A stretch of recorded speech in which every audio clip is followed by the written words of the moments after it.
Video की शुरुआत होती है और हम देखते हैं अपने मेन कैरेक्टर को, जो कि हॉस्पिटल में लेटा हुआ रहता है और उसके बगल में एक फूल रहता है जिसका एक पत्ता कि उसके मुंह पर गिरता है और गिरते ही वो तुरंत से एकदम जाग जाता है और बैठ जाता है। बैठ के काफ़ी ज़ोर ज़ोर से वो सांस लेने लगता है और फिर वो बोलता है, मैं ये कहाँ पे आ गया हूँ। उसके बाद वो अपनी सिचुएशन को थोड़ा समझता है और फिर उसे पता चलता है कि वह सच में फिर से एक बार रिबॉर्न हो चुका है, यानी कि अपने पास्ट में आ चुका है। लेकिन वो तभी बोलता है, नहीं मेरा। उसके बाद वह जैसे ही अपना नीचे का कंबल हटाता है, वो देखता है उसके 2 लेग पीस गायब होते हैं। यह देखकर वो काफ़ी ज़्यादा दुख और काफ़ी ज़्यादा शौक में चला जाता है। फिर वो ढूंढने लगता है और चेक करता है कि अभी आखिर क्या टाइम हो रहा है। तभी कोई लड़की पीछे से उसे आवाज़ देती है भैया की, लेकिन वह वहाँ पे मुड़ के देखता है तो उसे अपनी बहन दिखती है, जो कि उसे देखकर बहुत ज़्यादा खुश हो जाती है। खुशी के मारे उसके आंखों से आंसू आने लगते हैं। वह बोलते हैं कि आखिरकार तुम जगे गए, और दौड़ के जाकर अपने भाई को गले लगा लेती है और बोलती है कि ये बहुत अच्छी बात है कि तुम आखिरकार जग गए हो। फिर वह बोलती है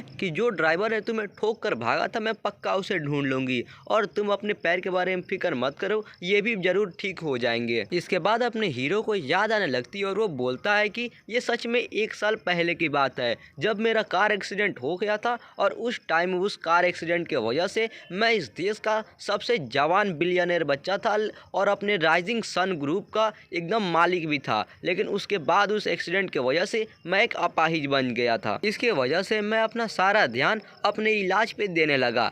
तभी उसके बाद वहाँ पे कोई आता है और उसका नाम लेता है सेंग किंग। तो यार यहाँ पे हमको अपने हीरो का नाम पता चल चुका है, इसके बाद से मैं इसको सेंग बुलाऊंगा। और यार ये जो बोल रहा होता है इसका नाम होता है टियांकाई। फिर वह टियांकाई बोलता है कि भाई यार तुम टेंशन मत लो, मैं तुम्हारे लिए कुछ बहुत अच्छा खाने के लिए लाया हूँ। सेंग उसको गुस्से में देखता है और देखते हुए सोचता है कि मैं इसे अपने भाई की तरह मानता था और इसे बहुत ज़्यादा विश्वास करता था, लेकिन इस एक्सीडेंट का मौके का फ़ायदा उठाकर इसने मेरा जो कंपनी है, यानी कि जो इसका सन इंटरनेशनल ग्रुप है, उसको इससे छीन लिया और इसकी बहन को भी धमकाया कि अगर तुम मुझसे शादी नहीं करोगी तो मैं तुम्हारे भाई का इलाज भी नहीं करवाऊंगा। इसके वजह से उसने इसकी बहन से भी शादी कर लिया। इसके बाद हमें पास्ट एक सीन दिखाया जाता है जहाँ पे टियांकाई सेंग की बहन को धमका रहा होता है और सेंग उसके सामने ही बैठा हुआ रहता है और काफी गुस्से में चिल्लाकर बोलता है, टियांकाई उसे जाने दो। यह सुनकर वह टियांकाई उसको बोलता है कि भौंक क्यों रहे हो, मैं कुत्तों की भौंक को नहीं समझता। और उसके बाद वह उसके सामने उसकी बहन को किस करने लगता है,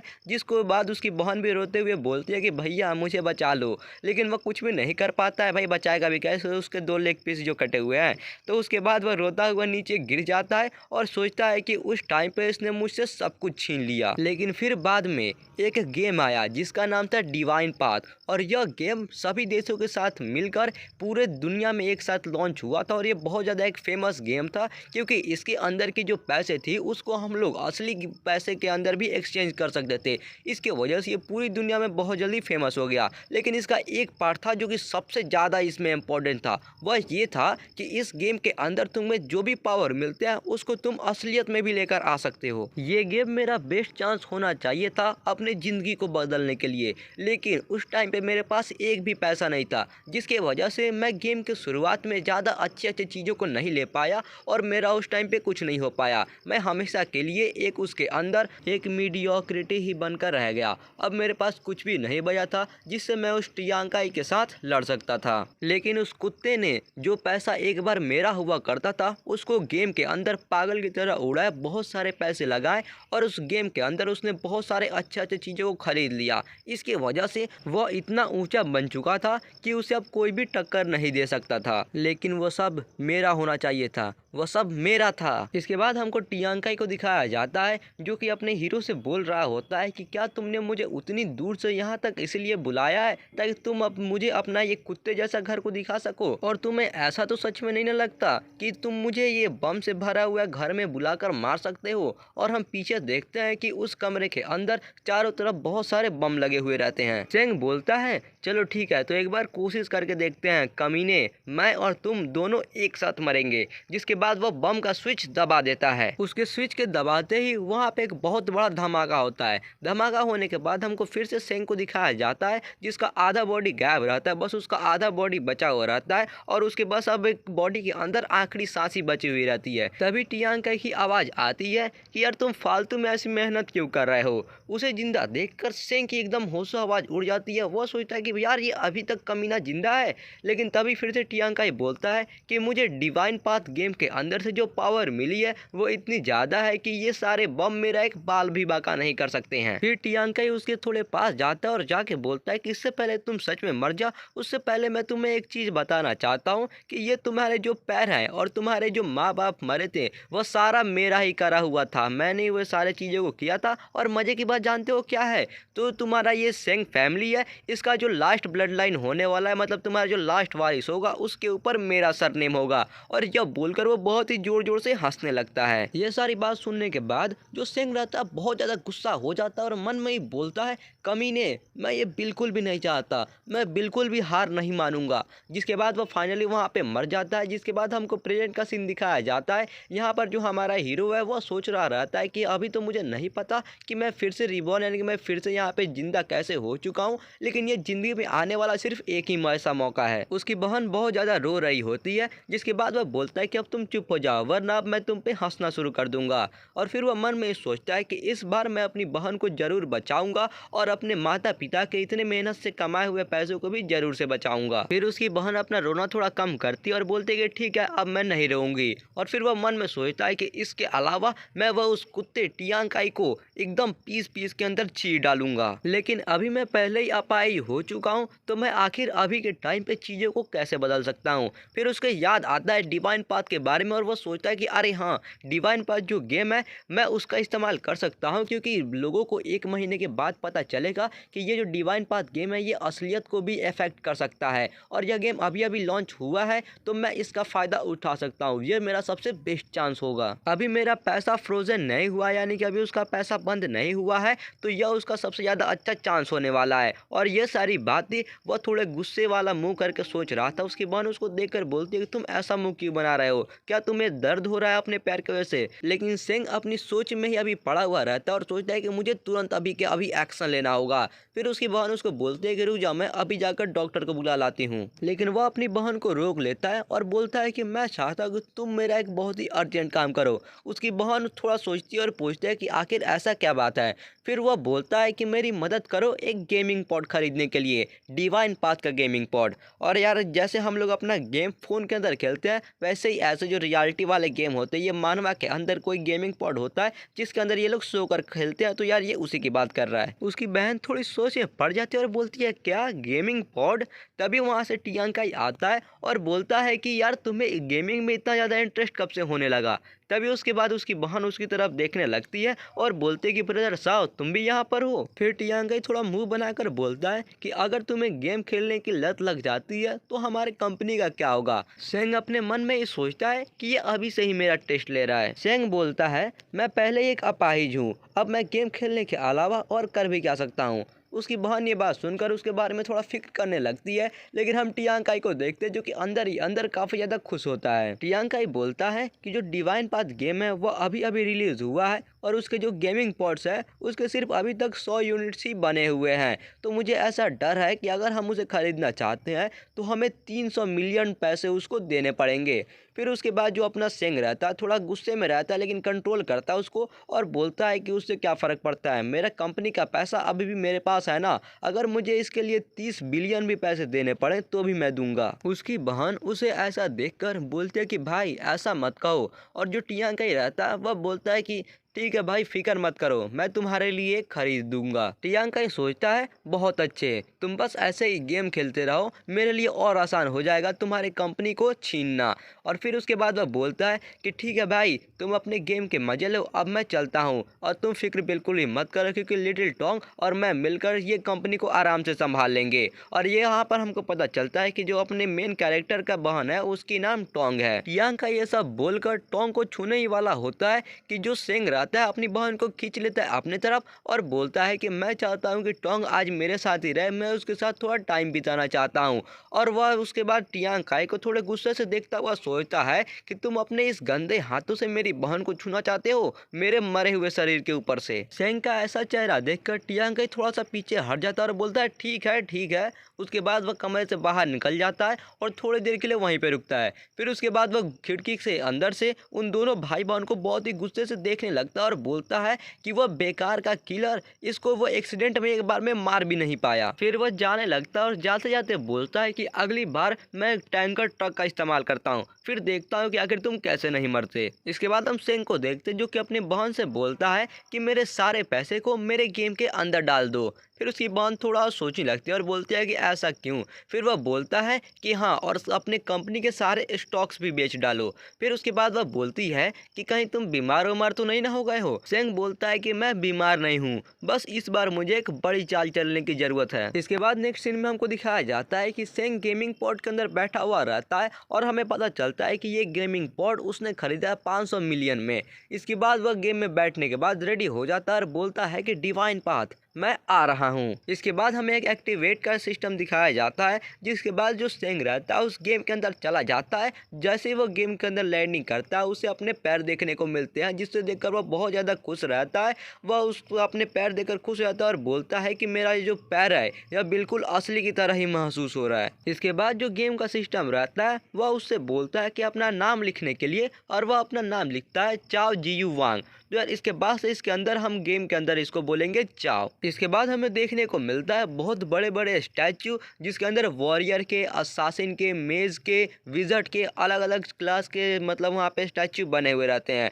और फिर जो गेम का सिस्टम रहता है चाओ से पूछता है कि अब तुम अपना क्लास चूज करो, तुम्हें कौन सा क्लास चाहिए। बिल्कुल मेरे पिछले जिंदगी के तरह ही मुझे यहाँ से कोई भी ना कोई एक क्लास को चूज़ करना पड़ेगा। और यहाँ पे हमें काफ़ी सारे क्लास के ऑप्शन दिखाए जाते हैं, जैसे कि यहाँ पे बहुत सारे रहते हैं। वॉरियर रहता है, असासिन, मेज, आर्चरर, उसके अलावा समनर, प्रीस्ट और रेंजर, ऐसे काफ़ी सारे क्लास उसके पास ऑप्शन रहते हैं। और मैं अपना पिछले वाला क्लास ही चूज़ करूँगा जिसे मैं सबसे अच्छी तरह से पहचानता हूँ। इसके बाद हमें एक क्लास को दिखाया जाता है जो कि अपने हाथ में एक तीर धनुष लेकर पकड़ा हुआ रहता है, और हमें पता चलता है कि उसने जो क्लास चूज़ करी है वह है रेंजर का क्लास। चाओ बहुत ही ज़्यादा खुशी से बोलता है कि सब कुछ मेरे पिछले ज़िंदगी की तरह ही चल रहा है, चलो अब अगली बारी है। वह इतना बोलता है कि उसके पास एक नोटिफिकेशन आती है कि आप हमारे गेमिंग पॉड के एक VIP मेंबर हैं, इसलिए आपको एक स्पेशल रिवार्ड मिलेगा। स्पेशल रिवार्ड में उसे एल्फ ब्लड लाइन मिलता है। इसके बाद हमें एल्फ ब्लड लाइन का इफेक्ट बताया जाता है, जिसमें उसको 10% एक्यूरेसी बढ़ जाती है,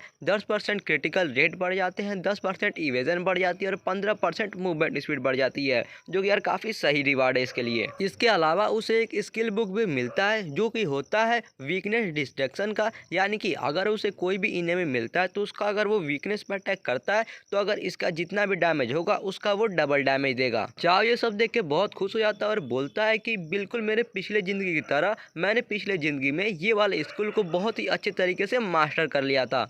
फिर उसके बाद इसके पास एक और नोटिफिकेशन आता है जिसमें उसको एक और रिवार्ड मिलता है, जिसको अंदर उसको एक स्पेशल चेस्ट मिलता है। इस बॉक्स को देखकर चाओ थोड़ा शौक हो जाता है और बोलता है कि रुको, ये पिछली बार तो नहीं था। फिर उस चेस्ट की तरफ हाथ बढ़ाते हुए वो बोलता है कि जो सबसे इम्पोर्टेंट टैलेंट एबिलिटी है वह जरूर इसके अंदर ही होगा। लेकिन जैसे ही चाओ ट्रेजर बॉक्स को खोलने जाता है उसके अंदर से एक मैसेज आती है कि यह एक बहुत ही अच्छा रिवार्ड है, इसके अंदर बहुत अच्छा चीज़ है, अगर तुम इसे खोलना चाहते हो तो इसके लिए तुम्हें 50 मिलियन कॉइन को सबसे पहले इसके अंदर रिचार्ज करना होगा। तो फिर वह देखकर थोड़ा चौंक जाता है और बोलता है क्या 50 मिलियन, और वह हमको बताता है कि 50 मिलियन गोल्ड कॉइन का मतलब हुआ कि असली ज़िंदगी में 500 मिलियन RMB। और यार ये जो RMB बात कर रहा है ये असल में चाइनीज पैसे की बात कर रहा है। चाओ इतने सारे पैसों को देखकर थोड़ा सा सोचता है और बोलता है जल्दी से रिचार्ज करो, क्योंकि अगर मैं अभी रिचार्ज नहीं करूंगा तो वो कमीना बाद में मेरे सारे पैसे ले ही लेगा, तो जल्दी से रिचार्ज करो। इसके बाद वह बताता है कि टैलेंट एक रैंडम एट्रीब्यूट होता है जो कि सभी प्लेयर को कोई ना कोई हमेशा मिल ही जाता है, और ऐसा कहा जाता था कि जो प्लेयर जितना जल्दी गेम के अंदर लॉग इन करके अपना टैलेंट लेता है उसका टैलेंट उतना ही ज़्यादा पावरफुल होता है। मेरे पिछले ज़िंदगी के अंदर मुझे एक ब्लीडिंग का टैलेंट मिला था जिसने मेरे हर फाइट के अंदर मेरी बहुत ज़्यादा मदद की थी। और क्योंकि हमारा चाओ अभी के टाइम पे बहुत ज़्यादा अमीर है, इसलिए वह सिर्फ 50 मिलियन गोल्ड की जगह पर 500 मिलियन गोल्ड का गेम के अंदर रिचार्ज कर लेता है और बोलता है कि इस बार मुझे अपने पिछले वाले ज़िंदगी से कुछ अच्छा मिलना चाहिए। इसके बाद वह बॉक्स को खोलता है और बॉक्स को खोलते ही उसके अंदर से बहुत ज़्यादा ही गोल्डन लाइट निकलने लगती है, जिसे देखकर वह चौंक जाता है और बोलता है कि नहीं, ये नहीं हो सकता, क्या तुम मुझे मजाक कर रहे हो। उसके बाद हमको दिखाया जाता है उसको टैलेंट मिलता है जो कि होता है इवॉल्व एवरीथिंग।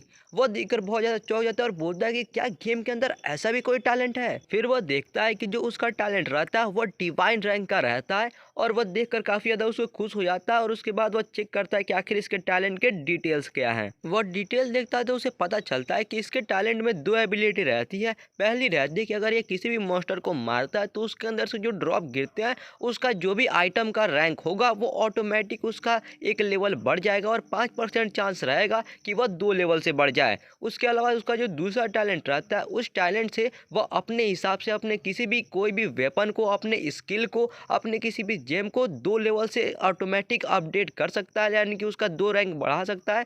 और उसके पास कुछ और भी चांस है जिसकी वजह से उसका 3 रैंक भी बढ़ सकता है। लेकिन ये वाले टैलेंट को वह 24 घंटे में सिर्फ एक बार ही यूज कर सकता है। वह अपने टैलेंट के डिटेल पढ़कर पहले तो शॉक हो जाता है, उसे विश्वास ही नहीं होता, लेकिन फिर धीरे धीरे वो बहुत ज़्यादा खुश होने लगता है और खुशी होकर वह अपना ऊपर हाथ उठा लेता है और बोलता है कि ये टैलेंट तो सच में पूरे गेम को बदल के रख देगा। जब सब लोग मॉन्स्टर मारने के बाद सिर्फ ब्रोंज और सिल्वर का ही आइटम ड्रॉप करेंगे, उनके जगह पर मैं सिल्वर या फिर गोल्ड का आइटम ड्रॉप करूंगा या फिर उससे कोई अच्छा रैंक का भी ड्रॉप कर सकता हूँ। ये मेरा 500 मिलियन जो पैसा था ये एकदम पैसा वसूल वाला डील था। इसके मदद से मैं सबको अपने पैरों के नीचे कुचल सकता हूँ। चलो मैं ऐसे ही थोड़ा देर के लिए गेम के अंदर चलता हूँ, कुछ मॉन्स्टर को मारकर और अपने स्किल का पावर चेक करता हूँ कि आखिर ये कैसे आइटम्स को ड्रॉप करता है। फिर उसे अपने दूसरे स्किल के बारे में याद आता है और बोलता है कि रुको, मैं ये स्किल को तो सिर्फ 24 घंटा में एक ही बार यूज कर सकता हूँ ना। वह 24 घंटे के कूलडाउन को देखकर थोड़ा डिसअपॉइंट होता है और बोलता है कि चलो कोई बात नहीं, ऐसा लगता है कि मैं फर्स्ट चीज जो इवॉल्व करूँगा ये बहुत ज़्यादा ज़रूरी होने वाला है। ठीक है, अब जब सारी तैयारी हो चुकी है तो चलो अब चलते हैं। फिर उसके बाद वह गेम से वहाँ से निकलने लगता है और उसके बाद उसका जो गेम रहता है, मतलब जो उसका मेन गेम रहता है, उसका इंटरेस्ट ओपन होने लगता है। जिसके बाद वह बोलता है कि अब टाइम है मेरे ज़िंदगी बदलने का, और वो काफ़ी कॉन्फिडेंस में वहाँ से चलने लगता है और फाइनली पोर्टल के अंदर जाता है, जिसके बाद वो मेन गेम के अंदर एंटर हो जाता है। इसके बाद हमको गेम का बिगिनर विलेज दिखाया जाता है जिसके अंदर काफ़ी ज़्यादा भीड़ लगी हुई रहती है। वहाँ पर वह जब जाता है तो बोलता है नहीं, मुझे तो लगता था कि मैं इस गेम के अंदर सबसे पहला होऊंगा, लेकिन ऐसा लगता है कि इस दुनिया में बहुत ज़्यादा अमीर लोग हैं। इसके बाद हमको 2 बंदों को दिखाया जाता है जो कि एक मुर्गी के पीछे पड़े हुए रहते हैं। बोलते हैं उसे कि रुक जाओ, मुझे अपना जल्दी से एक्सपीरियंस पॉइंट दे दो। उसके बाद हमको दिखाया जाता है अपने मेन कैरेक्टर पीछे 2 और लोग रहते हैं जो कि सुनते और बोलते हैं क्या मुर्गी को मारने पे एक्सपीरियंस पॉइंट मिल रही है, वो भी एकदम 80 की स्पीड से जाते हैं मुर्गी को मारने के लिए। अपना जो हीरो रहता है वहाँ पे देखता है उनको और बोलता है कि दोस्तों क्या तुम्हें बस एक वही मिल रहा है मारने के लिए, अगर मैं उनका मजाक उड़ाता हूँ तो इसमें मेरा ही टाइम वेस्ट होगा। अभी मुझे हर एक सेकंड का इस्तेमाल करना होगा ताकि मैं अपने गोल को पूरा कर सकूं। और बैकग्राउंड में हम देखते हैं कि वो लोग फाइनली उस मुर्गी को मार देते हैं, जिससे उनको मुर्गी का मीट भी मिल जाता है और थोड़े बहुत एक्सपीरियंस पॉइंट भी मिल जाते हैं। और चाहो जाते जाते फिर बोलता है कि मुझे इससे बहुत ज़्यादा ज़रूरी काम है, जैसे कि इस न्यूबी जोन बॉस को मारना और उसका फर्स्ट किल का रिवार्ड लेना। वह विलेज से बाहर निकल जाता है, तभी उसके पास एक मैसेज आता है कि अब आप जंगली जानवरों के एरिया में आने वाले हो, तो आप बिल्कुल सावधान रहना। वह बोलता है कि हाँ मैं जानता हूँ आगे खतरा है, लेकिन मुझे अभी जाकर जल्दी से कुछ मॉन्स्टर्स को मारना होगा और लेवल अप करना होगा, और ख़ास करके मुझे उस बॉस को मारना होगा और वो भी सबसे पहले मारना होगा ताकि मुझे फर्स्ट किल का एक्स्ट्रा रिवार्ड मिल पाए। मैं इसे किसी और को चुराने नहीं दे सकता। लेकिन वह मन में सोचता है कि अंदर जाने से पहले मुझे तैयारी करना बहुत ज़रूरी है। फिर वह अपना इन्वेंट्री यानी अपने बैग में चेक करता है क्या क्या है, लेकिन वह देखकर बहुत ज़्यादा मतलब उसे बुरे नज़र से देखता है, क्योंकि उसके अंदर सिर्फ एक बिगनर का बो ही रहता है और एक क्लॉथ आर्मर रहता है एकदम घटिया क्वालिटी का। चाह बोलता है ये दोनों चीज़ तो कचरा है, इसे इवॉल्व करने का भी कोई फायदा नहीं है, लेकिन मुझे कुछ ना कुछ तो इवॉल्व करना ही पड़ेगा, क्योंकि वह अपने टैलेंट को हर दिन एक बार यूज़ कर सकता है। अगर वह अभी नहीं यूज़ करेगा तो वो अगले दिन मतलब उसका एक टैलेंट वेस्ट हो जाएगा। इसलिए वह सोचता है कि ऐसा मैं क्या इवॉल्व कर सकता हूँ कि जो आगे चल कर भी मुझे बहुत ज़्यादा फायदा हो और जिसका वैल्यू ज़्यादा है इवॉल्व करने के लिए। और वह सोचते सोचते उसके दिमाग में एक बहुत मस्त आइडिया आता है। इसके बाद वो अपना टैलेंट को एक्टिवेट करता है और खुद के ऊपर ही रख लेता है और वह बोलता है कि जो उसका एल्फ ब्लड लाइन वाला टैलेंट है उसको इवॉल्व करने का। जिसके बाद उसके पीछे एक एल्फ का पिक्चर बन जाता है और वह थोड़ा चेंज होने लगता है। उसके ऊपर एक मुकुट आ जाता है, उसके और भी कपड़े थोड़े बहुत चेंज होने लगते हैं और फाइनली जो उसका टैलेंट है वह उसका इवोल्यूशन एकदम सक्सेस हो जाता है। उसका एल्फ ब्लड लाइन इवॉल्व होकर बन जाता है एल्फ किंग का ब्लड लाइन, जिसका पावर बहुत ज़्यादा बढ़ जाता है, जिसकी वजह से उसका जो accuracy, attack speed, critical rate या हिट रेट जो भी होते हैं वह पहले 10% थे लेकिन अब वो 50% हो जाते हैं और मूवमेंट स्पीड जो कि सिर्फ 15% था वो अब 100% बढ़ जाता है। उसके अलावा उसे एडिशनल 2 और टैलेंट मिल जाते हैं, जिसमें से एक रहता है लाइफ फोर्स, जिसकी वजह से जो उसका हेल्थ पॉइंट रहता है यानी कि जो उसका HP रहता है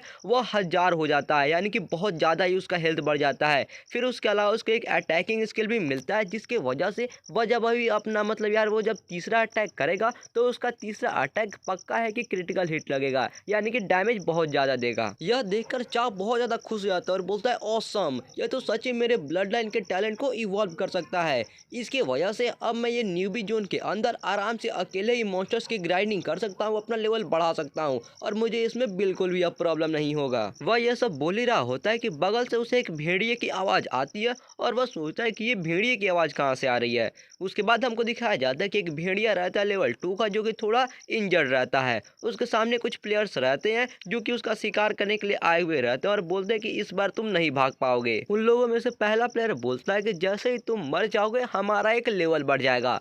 दूसरा बोलता है कि बस अब आराम से तुम मर जाओ। और फिर हम देखते हैं कि जो अपना हीरो रहता है वह भेड़िए के पीछे वाली पेड़ के पीछे छुपकर सारे चीज़ों को देख रहा होता है। चाओ सोचता है कि ये लोग तो काफ़ी ज़्यादा समझदार है, क्योंकि इन्होंने पहले ही अपना एक टीम बना लिया और टीम बनाकर यह मॉन्स्टर्स की हंटिंग कर रहे हैं। वो बात अलग है कि अगर टीम बना के हंटिंग करो तो जो एक्सपीरियंस पॉइंट रहते हैं वो थोड़ा कम हो जाते हैं और जो ड्रॉप रहता है वो भी थोड़ा कम हो जाता है, लेकिन इसके वजह से सेफ्टी का कोई भी प्रॉब्लम नहीं रहता और वो लोग आसानी से इसको हंट कर सकते हैं। लेकिन बस मुश्किल की बात यह है कि इनको थोड़ा एक्सपीरियंस की कमी है। इसके बाद हम उन प्लेयर्स के टीम के एक लड़की को देखते हैं जो कि पीछे घूमती है और थोड़ा डरते हुए कहती है दोस्तों। और फिर हमारा हीरो अपना लाइन को पूरा करता है, बोलता है क्योंकि जो भेड़िए रहते हैं वो हमेशा झुंड में ही रहते हैं। और फिर वह लड़की पूरी बात बोलती है कि दोस्तों हम लोग घिर चुके हैं। इसके बाद हम देखते हैं कि उनको चारों तरफ से बहुत सारे भेड़िया घेर लेते हैं और घेरने के बाद उनके ऊपर हमला कर देते हैं। हमला करते ही वो सभी लोग रोने लगते हैं, चिल्लाने लगते हैं कोई बचाओ कोई बचाओ। एक तो बोलता है कि भले इस गेम के अंदर हम असली में नहीं मरेंगे, लेकिन यार ये जो दर्द हो रहा है ये एकदम असली की तरह है। और वो भी रो रहा होता है, जो लड़की रहती है वो भी रो रही होती है। वह बोलते हैं कि भाई यार कोई तो बचा लो, लेकिन उसका जो भाई रहता है वो खुद रो रहा होता है, क्योंकि उसको खुद को ही चारों तरफ से भेड़िया घेर कर मार रहे होते हैं। और बोलता है कि चलो ठीक है अब हम सब लोग मिलते हैं फिर से रिस्पॉन पॉइंट पर। लेकिन चाव काफ़ी ज़्यादा समझदार होता है, वह पीछे से ही इस मौके का फ़ायदा उठाता है और बहुत ही स्टाइल में अपने तीर धनुष को निकालता है और उसके बाद अपना तीर चला देता है। उसका तीर सीधा जाकर एक भेड़िए का हेडशॉट लगता है और वो वहीं पे मर जाता है। इसकी वजह से चाव का भी लेवल अप हो जाता है, वो लेवल 1 से लेवल 2 पे चला जाता है और एल्फ किंग का जो ब्लड लाइन था उसके वजह से उसको 100 और एक्स्ट्रा HP मिल जाती है। उसके अलावा उसे 10 मैजिक पॉइंट भी मिलते हैं और 5 फ्री के स्टैट पॉइंट्स भी मिलते हैं। स्टैट पॉइंट्स के अलावा उसे उस वुल्फ का मीट भी मिल जाता है, जिसका पावर रहता है कि अगर वह इसको खाता है तो उसका जो हेल्थ रहता है वह जल्दी जल्दी फुल होने लगेगा। वह इसको देखकर बहुत ज़्यादा खुश हो जाता है, लेकिन तभी जो बाकी के भेड़िए रहते हैं अपने हीरो को नोटिस कर लेते हैं और वह काफ़ी ज़्यादा गुस्से में होते हैं। फिर सभी के सभी भेड़िए मिलकर चले जाते हैं चाव के ऊपर अटैक करने के लिए, लेकिन चाव उन्हें देखकर बिल्कुल भी नहीं घबराता है और बोलता है कि अभी तो मैंने बस अपना डैमेज ही चेक किया है, अब बारी है दूसरे चीज़ों को चेक करने का। जिसके बाद वो अपने एल्फ ब्लड लाइन के टैलेंट का इस्तेमाल करता है, जिसके वजह से उसका जो स्पीड रहता है वो 2 गुना हो जाता है और फिर वो वहाँ से एकदम स्पीड में भागना शुरू कर देता है। दूसरे के भेड़िए जो रहते हैं उसे छू भी नहीं पाते हैं। चाव बहुत ही तेज में भाग के उनसे आगे निकल जाता है और भागते भागते सोचता है कि इस टैलेंट की वजह से मेरा जो सिर्फ डैमेज ही नहीं बढ़ा है बल्कि मेरा जो स्पीड है वो भी बहुत ज़्यादा बढ़ चुका है और मैं एक आर्चरर हूँ, यानी कि वो एक रेंजर है जो कि एक आर्चरर की तरह ही होता है। तो वो बोलता है कि इसके लिए स्पीड बहुत ही ज़्यादा ज़रूरी है, जो कि इसका टैलेंट बहुत ज़्यादा काम आता है। इसके वजह से जो इसका ये जो मतलब काम है, यानी कि जो इसका आर्चरर का काम है ये बहुत ज़्यादा आसान हो गया है। और फिर वह पीछे की तरफ घूम के बोलता है भेड़ियों से कि क्या हुआ, मुझे नहीं पकड़ सकते ना, हैं उसके बाद वो पीछे घूम के देखता है लेकिन वहाँ पे कोई भी भेड़िए नहीं रहते, तो वो एकदम से वहाँ पे रुक जाता है और वो देखता है कि सभी भेड़िए वहाँ पे पीछे एक तरफ ही रुके हुए रहते हैं। वह भेड़ियों की तरफ देखकर बोलता है कि क्या हुआ, तुम लोग मुझे पकड़ना क्यों बंद कर दिए। और फिर हम भेड़ियों को देखते हैं जो कि थोड़े डरे हुए रहते हैं। फिर उसके पास नोटिफिकेशन आती है कि तुम भैंसों के एरिया में अब आ चुके हो। और फिर वह बोलता है कि ऐसा लगता है कि मैं कोई एक हाई लेवल के एरिया में आ गया हूँ। और फिर उसके पीछे की तरफ हमें दिखाया जाता है कि बहुत सारे भैंस रहते हैं और वो भैंस देखने में काफ़ी ज़्यादा खतरनाक दिखते हैं। भैंसों को देखकर भेड़िए डर जाते हैं और धुम दबाकर अपने इलाके की तरफ निकल लेते हैं। इसके बाद चाव बोलता है कि अगर मुझे सही से याद है तो मुझे लगता है कि ये जो भैंसों का इलाका है ये लगभग लेवल 5 के मतलब आसपास का होगा, यानी कि यहाँ पे लेवल 5 के मॉन्स्टर्स होंगे। तभी उसके पीछे एक लड़की आती है और बोलती है, हे हैंडसम। यहाँ पर हमको दिखाया जाता है कि एक लड़की रहती है अपने 2 साथियों के साथ, जिसमें से एक वॉरियर दिखता है और एक देखकर लग रहा है कि मेज है। वो लड़की चाव को इन्वाइट करती है, पूछती है कि क्या तुम हमारे पार्टी को ज्वाइन करना चाहोगे। वह उसको बताती है कि जब से सर्वर ओपन हुआ है ऐसा लगता है कि हम पहले होने चाहिए जो कि यहाँ पर आए हैं और हम अभी ये भैंसों को मारने का तैयारी कर रहे हैं, तो क्या तुम हमारे साथ हमारे पार्टी में आना चाहोगे। तभी एक सुअर के मुंह वाला साइड कैरेक्टर बोलता है कि रुक जाओ, हमें बस ऐसे ही कोई आकर ज्वाइन नहीं कर सकता है। ये अगर हमारे साथ आता है तो ये बस हमारा फ्री का एक्सपीरियंस लेगा और हमें और पीछे रखेगा। चाव उसकी बात सुनता है तो उसको देखने लगता है कि अबे ये क्या बोल रहा है सुअर की शक्ल वाला। उसके बाद वह उनको बोलता है कि ठीक है तुम लोग यहाँ पे ग्राइंडिंग करते रहो, मैं दूसरी जगह पे जा रहा हूँ। और वो एकदम स्टाइल में वहाँ से जाने लगता है। तभी नीला बाल वाला बोलता है, क्या तुम्हारा दिमाग खराब हो गया है। लेकिन चाव उसे बोलता है कि यहाँ पर ये बस जंगली भैंसों को मारना मेरे लिए उतना अच्छा नहीं है, ये मेरा ज़्यादा लेवल अप नहीं कर सकते हैं और वैसे भी मैं अकेला ही हंट करना ज़्यादा पसंद करता हूँ। ब्लू वाल वाला बंदा बोलता है कि तुम जहाँ पे जा रहे हो वो इलाका यहाँ से भी और भी ज़्यादा खतरनाक है, वहाँ पर अगर तुम जाओगे तो बिल्कुल नहीं बच पाओगे, वो हमारे लिए भी बहुत ज़्यादा रिस्की हो सकता है। फिर जो सुअर के मुँह वाला रहता है वो भी बोलता है कि क्या तुम्हें पता भी है अगर तुम मर जाओगे तो उसकी पेनल्टी क्या होती है। चाव बोलता है कि मैं नहीं जानता, मैं बस एक लो लेवल का नूब हूँ जो अभी तक मरा ही नहीं, क्या तुम मुझे थोड़ा बताना चाहोगे बुढ़ाऊ। ब्लू वाल वाला बोलता है कि सबसे पहले तो अगर तुम मर जाते तुम्हारे पास जितना भी गोल्ड है वो सारा चले जाएगा, तुम्हारा जितना भी इक्विपमेंट है वो सारा डैमेज हो जाएगा, और उससे भी ज़्यादा जानते हो क्या, भले ये गेम है लेकिन अगर तुम मरते हो तो जो दर्द होगा और जो उससे तुम्हें दुख होगा वो एकदम असली की तरह होगा। और उससे भी गंदा पार्ट ये है कि तुमने जो इतने मुश्किल से सारे एक्सपीरियंस कमाए हैं वो भी आधे हो जाएंगे। चाव को उससे घंटा फर्क नहीं पड़ता। वह बोलता है कि अच्छा ये बात है क्या, ठीक है तो अब मैं चलता हूँ। और फिर वहाँ से जाने लगता है और ज़्यादा ज़्यादा बोलता है कि अब मैं तुम प्रोस के साथ नहीं रह सकता। और भाई प्रो का नाम सुन के भाई पीछे देखो यार, इसका मुँह एकदम लाल हुए जा रहा है, इसको लगता है ये सच में कोई प्रो है। चाव जाने लगता है लेकिन जो लड़की रहती है वो थोड़ी अच्छी रहती है। वह बोलती है कि हमें उसको ऐसे नहीं जाने देना चाहिए था, उसके लिए ऐसे जाना और भी ज़्यादा खतरनाक हो सकता है। लेकिन सुअर के मुँह वाला बोलता है कि जाने दो, अगर वो मरना ही चाहता है तो उसे मरने दो, हम उसे क्यों भला रोकने जाए। अब हमको दिखाया जाता है कि चाव जमीन के नीचे से एक खोपड़ी को उठाता है और उठाते हुए कहता है कि ऐसा लग रहा है मैं यहाँ पर आ गया। और हमको दिखाया जाता है कि वो एक खोपड़ी से भरे हुए बड़ी गुफा में रहता है। और चाव फिर से बोलता है कि यहाँ पर ये न्यूबी जोन का सबसे बड़ा बॉस रहता है, ऐसा लग रहा है कि मैं यहाँ पर मरने आया हूँ। इसके बाद वह अपने हाथ में के खोपड़ी को फेंक देता है जो कि जाके कहीं पर टकराता है, और वो जहाँ पे टकराता है वहाँ से काफ़ी खतरनाक आँख खुलता है। आँख खुलने के बाद वो चीज़ धीरे धीरे उठने लगता है, और उठने के बाद हम देखते हैं कि काफ़ी बड़ा और दिखने में काफ़ी खतरनाक सांप होता है, और लग रहा है कि यही यहाँ का बॉस है। चाव उसे देखता है तो वो डरता बिल्कुल भी नहीं है, बल्कि वो और भी ज़्यादा एक्साइटेड हो जाता है। और फिर वो चेक करता है अपना स्किल वीकनेस वाला कि आखिर इस सांप का क्या वीकनेस है।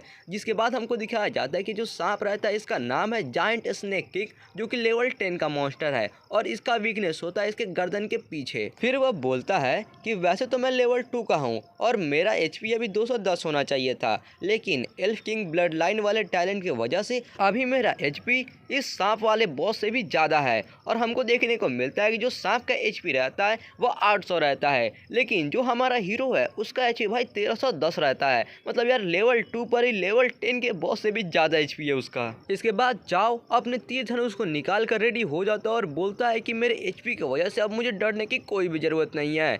जिसके बाद जो सांप रहता है वो भी हमला करने के लिए रेडी हो जाता है और चाव के ऊपर हमला कर देता है, जो कि यार पिक्चर में तो देखने में काफ़ी ज़्यादा डरावना दिख रहा है, लेकिन यार अपने चाव को उससे घंटा फर्क नहीं पड़ता है। सांप का स्पीड देखकर चाव हंसने लगता है और बोलता है कि है इस स्पीड के साथ अगर तुम मुझे मारना चाहते हो तो भूल जाओ, तुम मुझे इतनी आसानी से नहीं मार सकते। यार आपको पता होगा कि जो अपना चाव है इसका स्पीड बहुत ही ज़्यादा है, क्योंकि इसका जो टैलेंट ब्लड लाइन है वो इसका स्पीड दोगुना बढ़ा देता है। फिर वो रास्ते से हट के उसके ऊपर एक तीर मारता है जो कि सिर्फ 29 का ही डैमेज देता है। फिर वह बोलता है कि धत तेरे की, अगर ऐसा चलता रहा तो मेरा डैमेज बहुत ही लो है और मैं इसे इतनी आसानी से नहीं हरा पाऊंगा। तभी वो सांप फिर से चाव के ऊपर अटैक करता है, लेकिन चाव जल्दी से वहां से बच जाता है और बोलता है कि अगर ये इसका स्पीड ऐसा रहा तो ये भी मुझे जल्दी लेकिन नहीं मार पाएगा। और क्योंकि ये काफी धीमे धीमे घूम रहा है और चल रहा है, इसके वजह से मैं धीरे धीरे करके इसको कभी ना कभी मार ही सकता हूँ। और फिर वह उसके ऊपर अटैक करता है, लेकिन जो सांप रहता है वो भी समझ जाता है और अपने पूंछ से इसके एरो को रोक लेता है। और वह बोलता है कि अरे यार ये तो अब मेरा अटैक को रोकने भी लगा है। लेकिन कोई बात नहीं, एल्फ किंग ब्लड लाइन के वजह से जो मेरा अटैक स्पीड है वो भी काफ़ी ज़्यादा बढ़ चुका है। चलो देखते हैं कि तुम्हारा स्पीड ज़्यादा है या फिर मेरे तीर का स्पीड ज़्यादा है। जिसके बाद वो काफ़ी सारे तीर चलाता है, जिसमें से 2 तीर को तो वो जो सांप रहता है अपने पूंछ से रोक लेता है, लेकिन तीसरा तीर जाकर उसे लग जाता है जिससे उसको 58 का डैमेज होता है। यह देखकर चाव खुश हो जाता है और बोलता है कि हाँ, लग रहा है कि मेरा जो तीर है वो तुम्हारे स्पीड से बस थोड़ा सा ज़्यादा तेज है। और वह खुश हो ही रहा होता है कि उसका खुशी सारा खत्म हो जाता है और उसके पसीने छूटने लगते हैं, क्योंकि वो जो सांप वाला बॉस रहता है अब वह गुस्से में आ जाता है और गुस्से में आकर वो अपना जहर उगलने लगता है, जिसके इफेक्ट की वजह से अब चाव का हर सेकंड 10-10 HP खत्म होते रहेगा। चाव बोलता है अगर ऐसा ही चलता रहा तो मुझे ये फिर से शुरू करना पड़ेगा। और ऊपर से ये कुत्ता और भी ज़्यादा ऊपर चढ़ते जा रहा है और हमारे बीच का दूरी और भी ज़्यादा बढ़ाते जा रहा है। हम देखते हैं कि जो सांप रहता है वो उसी गुफा के अंदर और ज़्यादा ऊपर चढ़ जाता है। ये साफ साफ दिख रहा है कि वो ऐसा करके मेरा हिट रेट कम करना चाहता है, ताकि धीरे धीरे करके मैं इसके जहर से मर जाऊं। इसके वजह से वो काफ़ी ज़्यादा गुस्से में होता है और बोलता है कि हे, ऐसा लग रहा है कि तुम मुझे हल्के में ले रहे हो। जिसके बाद वो अपने तीर को काफ़ी ज़्यादा स्पीड में तान लेता है और तानने के बाद अपनी पूरी पावर से तीर को छोड़ता है और इसका तीर एकदम सीधा जाता है और उस सांप को लगता है। सांप को लगते ही उसको क्रिटिकल हिट लगता है, जिसके वजह से उसका 116 डैमेज पड़ता है और उसके वजह से वो जो सांप रहता है सीधा नीचे गिरता है काफ़ी जोरदार। गिरने के बाद हमको पता चलता है कि जो इसका स्किल रहता है एरो ऑफ लाइफ, जो कि इसका कंफर्म रहता है कि जब भी ये अपना तीसरा तीर मारेगा तो एक क्रिटिकल हिट पड़ेगा, ये उसी वाले स्किल की वजह से हुआ है। फिर चाव काफी गुस्से में बोलता है कि ऐसा लग रहा है कि तुम्हें पसीना आ रहा है ना? अब तुम मेरे ज़्यादा हिट्स को सह भी नहीं सकते, तुम बहुत जल्द मरने वाले हो। इसके बाद हम उस सांप को देखते हैं जिसका सजे हुए पसीने से पूरा मुंह भरा हुआ रहता है और वह काफ़ी ज़्यादा डरा हुआ भी रहता है। और फिर हम देखते हैं कि जो सांप वाला मॉन्स्टर रहता है उसके 800 HP में से अब सिर्फ 597 HP बचे हुए रहते हैं और जो चाव रहता है उसका भी हर सेकंड 10-10 HP अभी कम हो रहा है। और चाव बोलता है कि 2 मिनट मेरे लिए बहुत है तुमको मारने के लिए। इसके बाद हम देखते हैं कि चाव का खून धीरे धीरे कर काफ़ी ज़्यादा कम होते जाता है और कम होते होते वो फाइनली 999 पे आ जाता है और पॉइजन की वजह से अभी भी कम होते रहता है। फिर जो चाव रहता है ये भी थोड़ा सा मतलब टेंशन में आ जाता है और देखता है कि वो जो सांप है बहुत ज़्यादा अटैक किए जा रहा है। वह सोचता है कि ऐसा लग रहा है कि ये सांप समझ गया है कि जो मेरा क्रिटिकल हिट का डैमेज है वो बहुत ज़्यादा है, इसलिए अब वो आंख बंद करके बस मुझ पे अटैक किए जा रहा है ताकि मुझे अटैक करने का चांस ही ना मिले और यह मुझे मार दे। लेकिन अगर इसे सच में ऐसा लगता है तो ये बहुत बड़े गलतफहमी में है, क्योंकि इसका स्पीड मेरा कुछ नहीं बिगाड़ सकता। फिर हम देखते हैं कि चाव काफ़ी स्टाइल में नीचे की तरफ घूम कर एक काफ़ी तेज तीर छोड़ देता है। वह तीर जाकर सीधा उस सांप को लगती है जो कि फिर से क्रिटिकल हिट होता है और इस बार उसका 200 डैमेज देता है और अब सांप का 370 ही HP बचा हुआ है। यह देखकर चाव सोचता है कि इस बार का डैमेज तो काफ़ी ज़्यादा था। क्या इसका मतलब यह है कि अगर मैं उसके पेट पे मारता हूँ तो डैमेज ज़्यादा होगा? भले उसके जो गर्दन के पीछे उसका वीक पॉइंट है वो उसका वीक पॉइंट हो, लेकिन वो काफ़ी मोटी चमड़ी से उसके स्केल से ढके हुए हैं, जिसके वजह से वहाँ पे ज़्यादा डैमेज नहीं हो पा रहा है। ये तो बहुत सही चीज़ है, इसका मतलब कि अब मैं तुम्हें और भी जल्दी मार सकता हूँ। लेकिन तभी चाव थोड़ा देखने लगता है और वह देखता है कि जो सांप रहता है वो हंसने लगता है। और भाई यार सच कह रहा हूँ, ये सांप का हंसी भाई सच में काफ़ी ज़्यादा डरावना दिख रहा है। अब यार सांप हंसने लगता है और हंसने के बाद वह एक अटैक करता है सीधा दीवार के ऊपर। अटैक करने की वजह से वह जो गुफा रहती है वो ढहने लगती है, चारों तरफ की ज़मीन टूटने लगता है। जहाँ पे चाव खड़ा रहता है उसके नीचे के भी ज़मीन टूटने लगते हैं, जिसके वजह से चाव भी थोड़ा घबरा जाता है और वह वहाँ से बच के भागने लगता है और एक अच्छा जगह देखकर वहीं पे वो चला जाता है। और फिर वह बोलता है कि ऐसा लग रहा है कि ये सिर्फ मुझे अटैक करने से रोकना ही नहीं चाहता है, बल्कि ये इस गुफा को भी गिराना चाहता है। और फिर हम देखते हैं कि वहाँ पे कुछ धुआं टाइप का आने लगता है, जिसको चाओ देखकर बोलता है क्या ये अब फिर से पॉइजन है। इसके बाद हमको नोटिफिकेशन आता है और पता चलता है कि जो पॉइजन है अब वो और भी ज़्यादा गहरा हो चुका है। इसके वजह से अब उसका जो 10 HP खत्म हो रहा था, उसके जगह पर अब इसका हर सेकंड 20-20 HP खत्म होने लगेगा। धत तेरे की, इसका जहर तो एक के ऊपर एक और अटैक कर रहा है।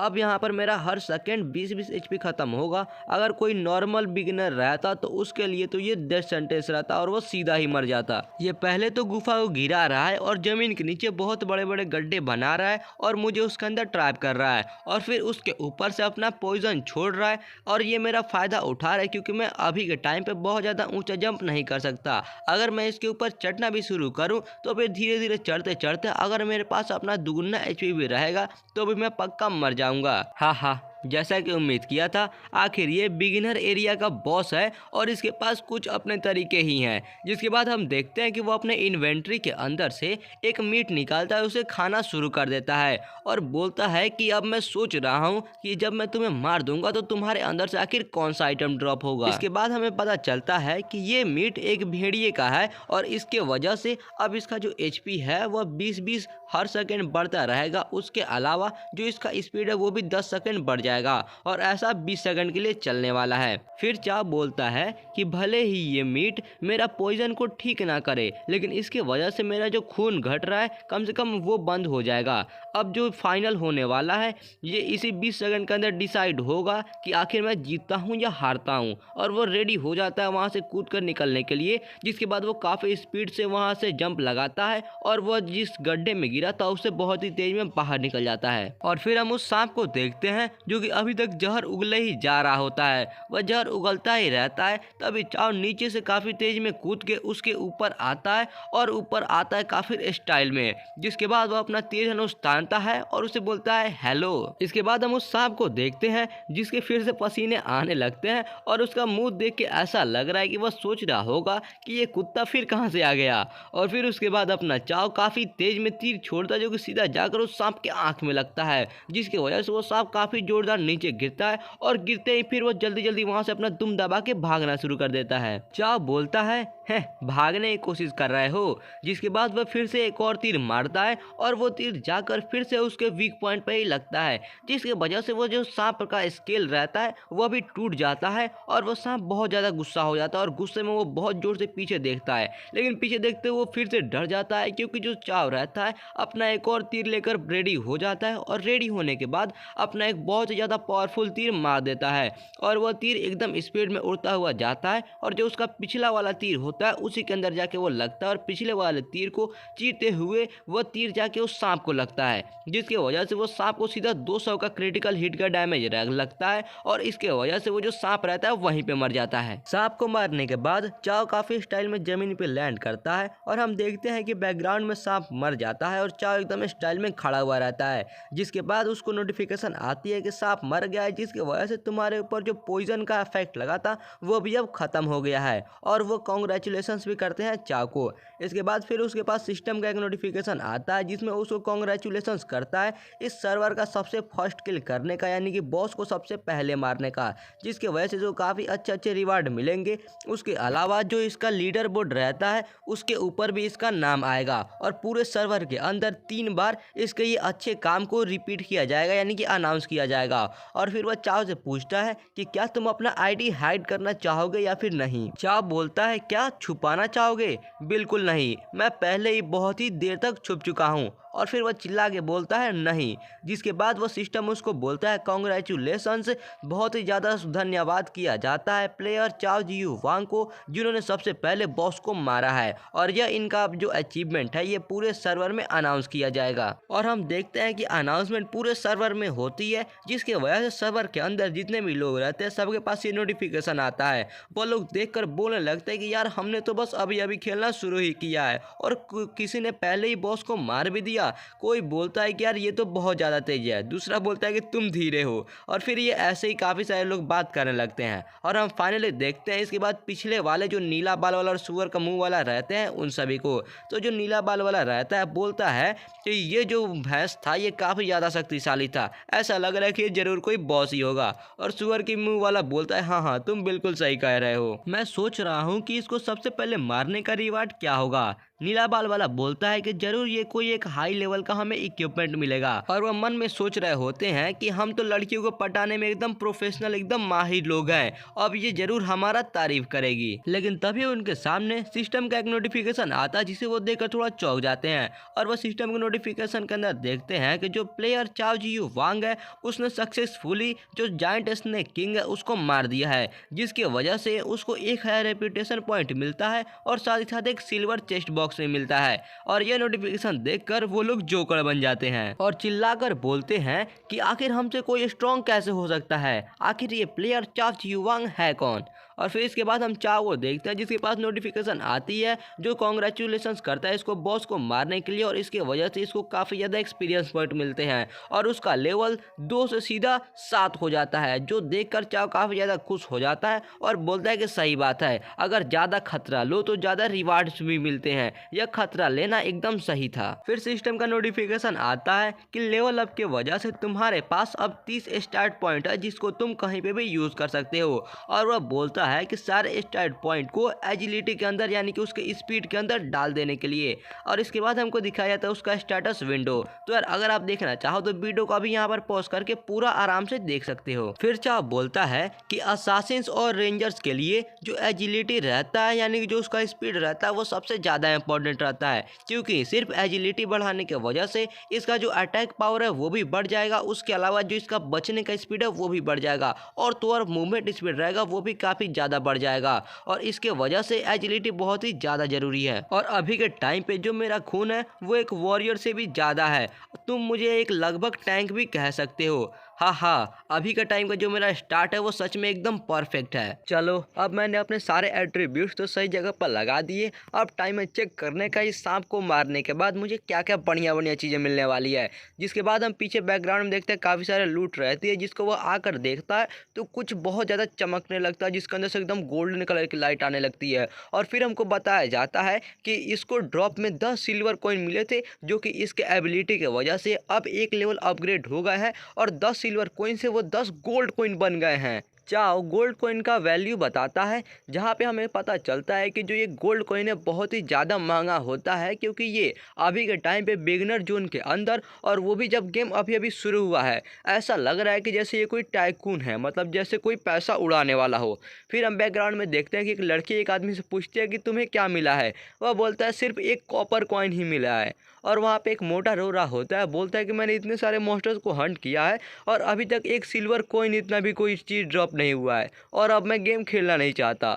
जिसके बाद वह रोने लगता है। और सिर्फ गोल्ड कॉइन ही नहीं बल्कि इसके बाद चाओ के हाथ में कुछ और गोल्डन लाइट का चमकने लगता है। वह इसे देखकर बोलता है कि ये क्यों चमक रहा है, क्या इसने सेकंड एवोल्यूशन को ट्रिगर कर दिया है, मतलब इसका आइटम भाई 2 रैंक से बढ़ जाएगा अब। और उसके वजह से ये बहुत ज़्यादा एक्साइटेड हो जाता है और बोलता है कि चलो अब देखते हैं कि अब हमें कौन सा बढ़िया चीज़ मिलने वाला है। और हम देखते हैं कि ये जो आइटम होता है ये क्रिस्टल कॉइन रहता है और हमें इसके बारे में पता चलता है कि ये एक बहुत ही रेयर कॉइन है जो कि अब लगभग एक्सटिंक्ट हो चुका है, मतलब ये अब कहीं पे भी नहीं मिलता है। और इस कॉइन के हेल्प से यह किसी भी एनपीसी से यानी कि गेम के अंदर किसी भी कैरेक्टर से कोई भी आइटम को खरीद सकता है, कोई स्पेशल आइटम या फिर ऐसा आइटम जिसे कोई जानता भी नहीं हो, वैसे वैसे आइटम को ये खरीद सकता है। और अगर ये किसी एनपीसी को देता है तो इसका फेवरेबिलिटी भी बढ़ जाएगा। चाओ बहुत ज़्यादा खुश हो जाता है और बोलता है क्रिस्टल कॉइन, इसके बारे में मैंने अपने पिछले ज़िंदगी में सुना तो था लेकिन कभी भी इसे देखा नहीं था, लग रहा है कि ये मेरे फ्यूचर में चल के बहुत ज़्यादा ही काम आने वाला है।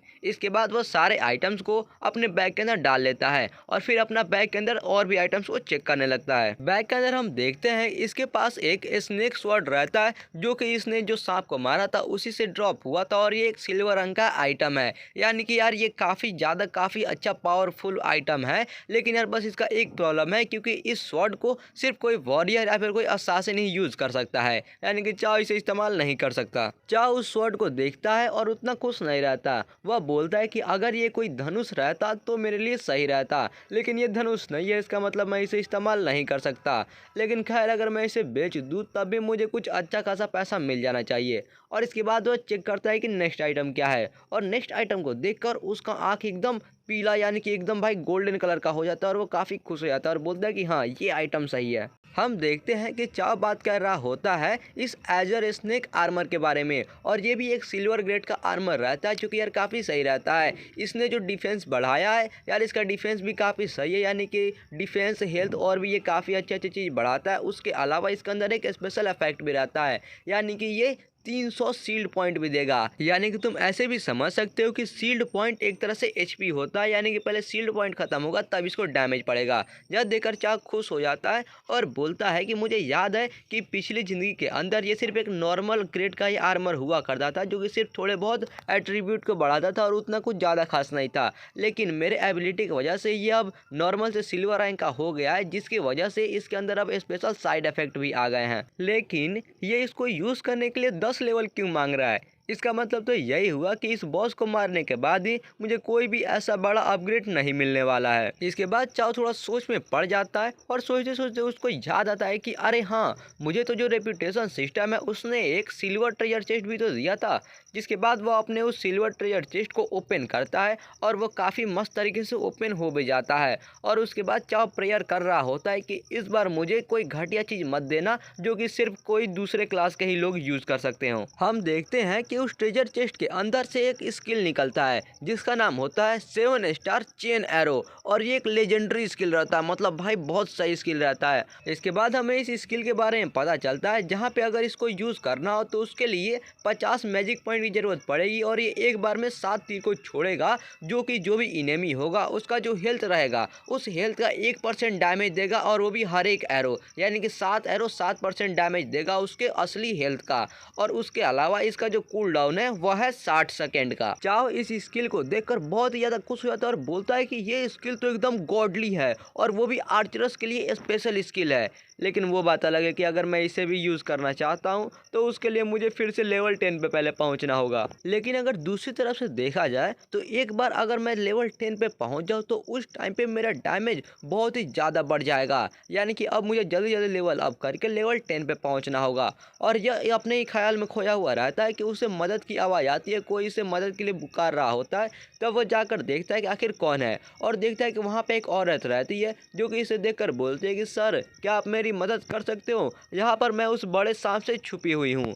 और हमें पता चलता है कि इस औरत का नाम है लेडी गू। चाओ उसको देखकर तुरंत पहचान जाता है और बोलता है कि ये तो लेडी गू है। ऐसा कहा जाता था कि ये जो लेडी गू है ये सभी प्लेयर्स को हिडन क्वेस्ट देती है, और फिर वह उस लड़की को बताता है कि मैं उस सांप को पहले ही मार चुका हूँ तो अब तुम बाहर आ सकती हो। लेडी गू बोलती है लेकिन मेरे पैर में तो चोट लगी है, क्या आप मुझे यहाँ से उठा कर ले जा सकते हो। फिर हम चाओ को देखते हैं जो कि थोड़ा शर्मा रहा होता है। फिर फाइनली वह उसे उठाकर उस गुफा से बाहर लेकर आता है, और लेडी गू बोलती है कि अगर आप यहाँ पर आज नहीं होते तो मैं तो आज यहाँ पे मर ही जाती। अगली बार जब हम मिलेंगे तो मैं ज़रूर आपका बहुत ही अच्छे से ख्याल रखूँगी।